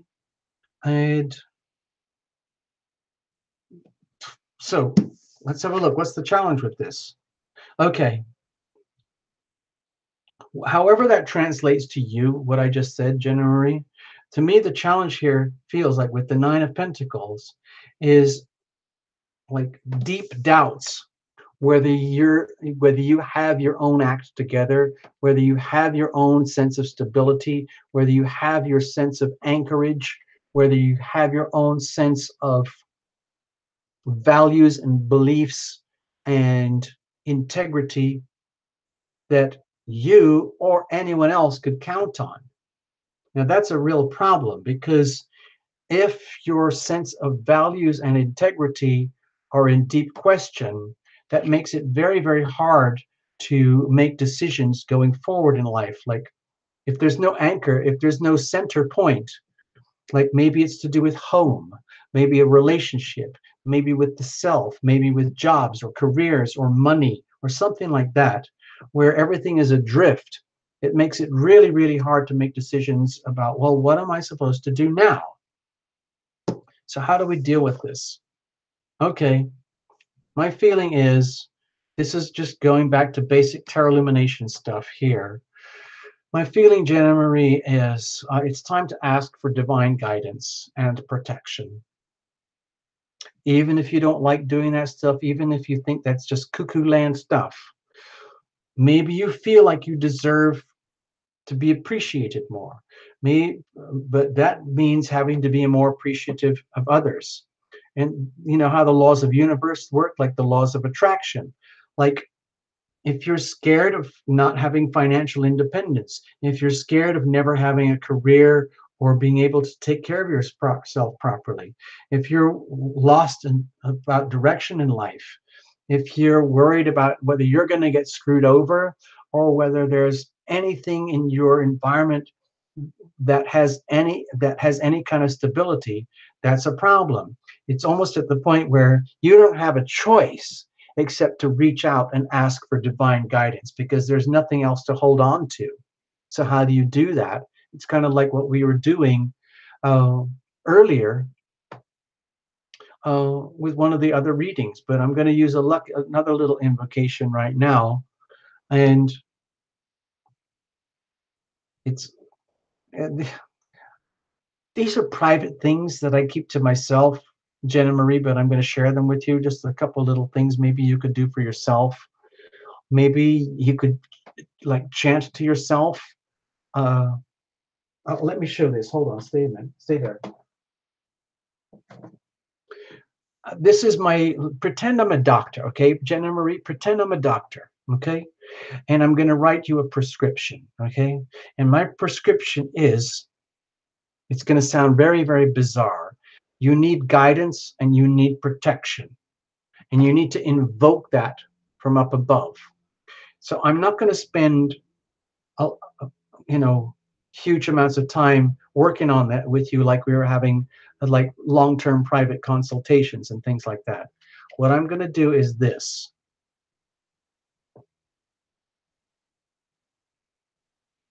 You see this little book? I would love it if you bought the book, but you don't have to. Eventually, um, well, I think right now you can actually go to the Tarot Illumination channel, and if you look through the playlist section, you can find your way through. There's a playlist called Songs, something like that. And there's a bunch of songs there, and one of the songs is called I Am Guided, I Am Protected. So what I'm going to ask you to do, your prescription is to go to the Tarot Illumination channel and listen to that song, and listen very, very closely to the lyrics. And if you really, really want to splurge and go for it, please buy the little book. Go to Tarot Illumination, go to Amazon.com and enter and search Tarot Illumination, and you will find this little thing. It's just a tiny little book, and you can get that, and you can have the lyrics in front of you. And I wrote this very, very specifically for people in your situation. Okay? So there you go. I've never done a reading like that before, but there you go. Okay, thank you, Jen and Marie. There you go. All right, let's everybody go to the kitchen. You know what they do at parties? Everybody, they go to the kitchen. The party is over, but there's still a whole bunch of leftovers, and there's a bunch of booze and all sorts of good nibbles in the kitchen.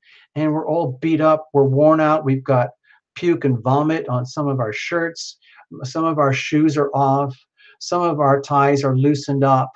And we've had a super, super fun night here. And it's time for the diehards. There's a few of us still left here tonight. It's time for us to hang out in the kitchen and just freaking go for it. We're going to open the refrigerator and we're just going to gorge on whatever's left. Okay? There you go. Thank you, Stephanie, for all the support. It means a world to Tarot Illumination. Okay. So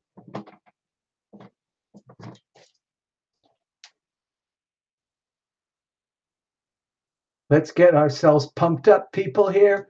Get yourself pumped up. Here we go. Yeah. Yeah.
Hold on.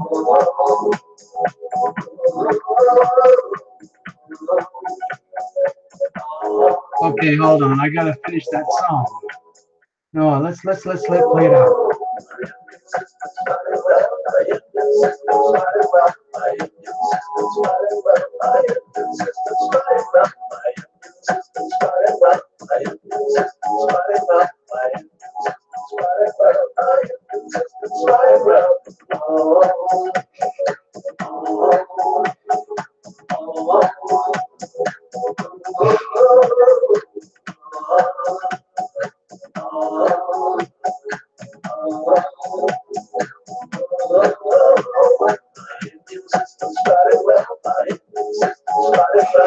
Oh, son, you're nuts, man. You're total. You're a freak. You get your own freaking planet, man.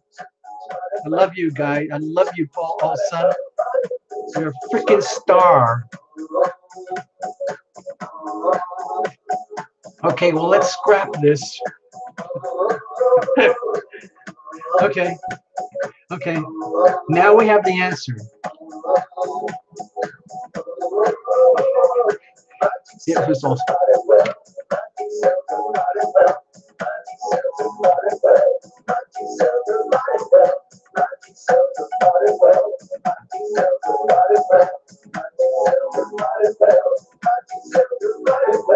oh, oh,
Uh-oh, hold on.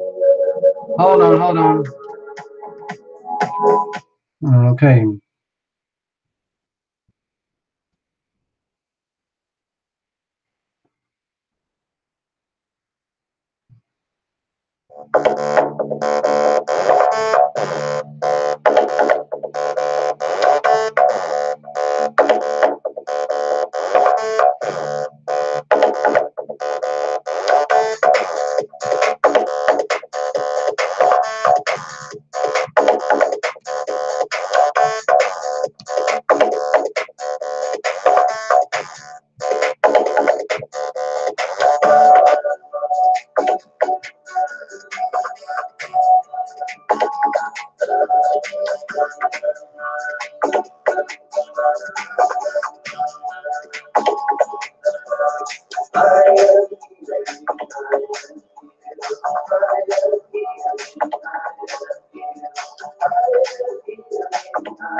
You guys are funny.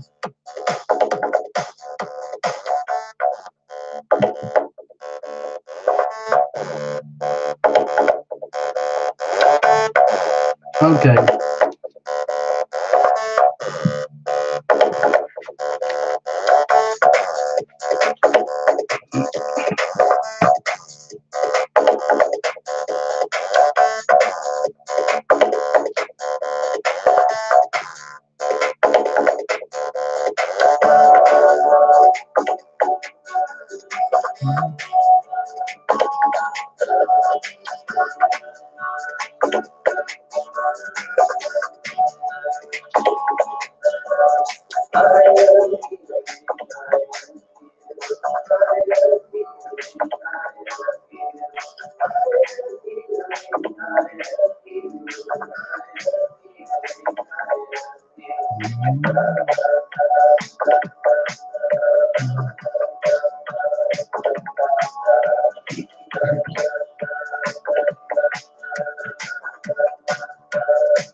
Sing the word, share the word, speak the word, dance the word, say the word, it's the word, feel the word, love the word, live the word, vibrate the word, shake the word, hug the word, breathe the word, whisper the word, sign the word, love the word, sing it out, take the word, share the word, speak the word, dance the word, say the word, praise the word, feel the word, love the word, live the word, vibrate the word, change the word, hug the word, breathe the word, whisper the word, sigh the word, love the word, sing it out, see the word, share the word, speak the word, dance the word, say the word, praise the word, heal the word, love the word, live the word, marry the word, show the word,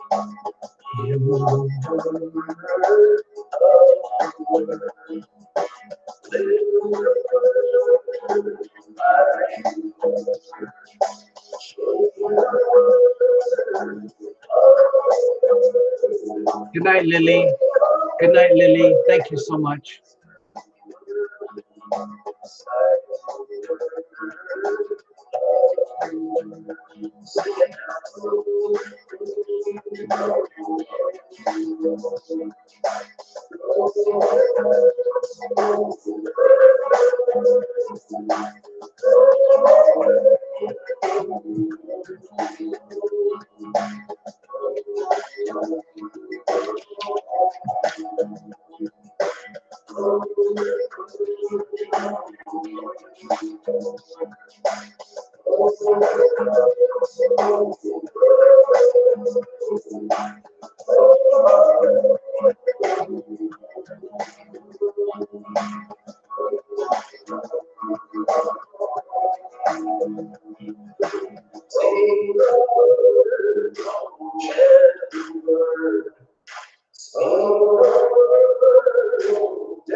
Wow. Wow, what a night, people. You guys freak me out sometimes. It's like sometimes it's like a dream come true. This is actually happening. You guys are out there. You've shared your time and your life with Terra Illumination. Terra Illumination shares what we have with you. It's a beautiful thing. I'm glad you guys get something out of this. I'm glad we get to do this together. And we'll do it again. And ich bin so, I guess you're still there. I don't, oh, you're still there. Ich bin so, I'm serious. I'm serious about the leggings. If you think you could be a leggings model or a fitness dancer or something, and you're not shy about doing some kind of absolutely spontaneously berserk self, self, like do your own curriculum with some kind of fitness video thing, and you're really proud of it, do it. Send it over here. And we'll put it on the channel. And you can wear a mask if you want. We don't if you don't want to if you don't want us to know who you are, because I would understand. I don't really like being on camera. You probably figured that out. I don't see myself as very photogenic. Um, but some people they're very photogenic. Some people it works out fantastically. In fact, you don't even have to be good at this like fitness stuff. If you want to do something completely insane, like for example, Allsun, because he actually apparently owns a pair of these things and wears them to work, which is very, very bold, very, very courageous. Uh, that in itself is a gesture of like defiance to the laws of the universe, in order basically saying like, you know, things are the way they are just for me, and I'm perfectly okay to define my own parameters about what works for me. So all I'm trying to do is encourage people just to be themselves. So ich bin so, you wrote on there. I know I've seen you on the comments. You're Lily. I know you're Lily, and that's all I know. That's the only thing I know. And I'm very, very proud of the Terra Illumination leggings. And they're very expensive, I know, but I got to find ways to bring revenue into the channel. So if you're feeling rich one day, just freaking go for it. And then put on a little t-shirt or something. Like Lena said, do a white t-shirt. Just go totally berserk. It doesn't have to be fancy. Just go totally berserk. You can just film your legs if you want. It doesn't matter. And then send it over here. Okay? Okay, that's all I've got. I'm totally burned out, people. I need a break. I need to rest. And I truly loved hanging out with you. I love doing this with you guys. And we'll see you again next week, okay? It's been fantastic. All right. Thank you so, so much. All right.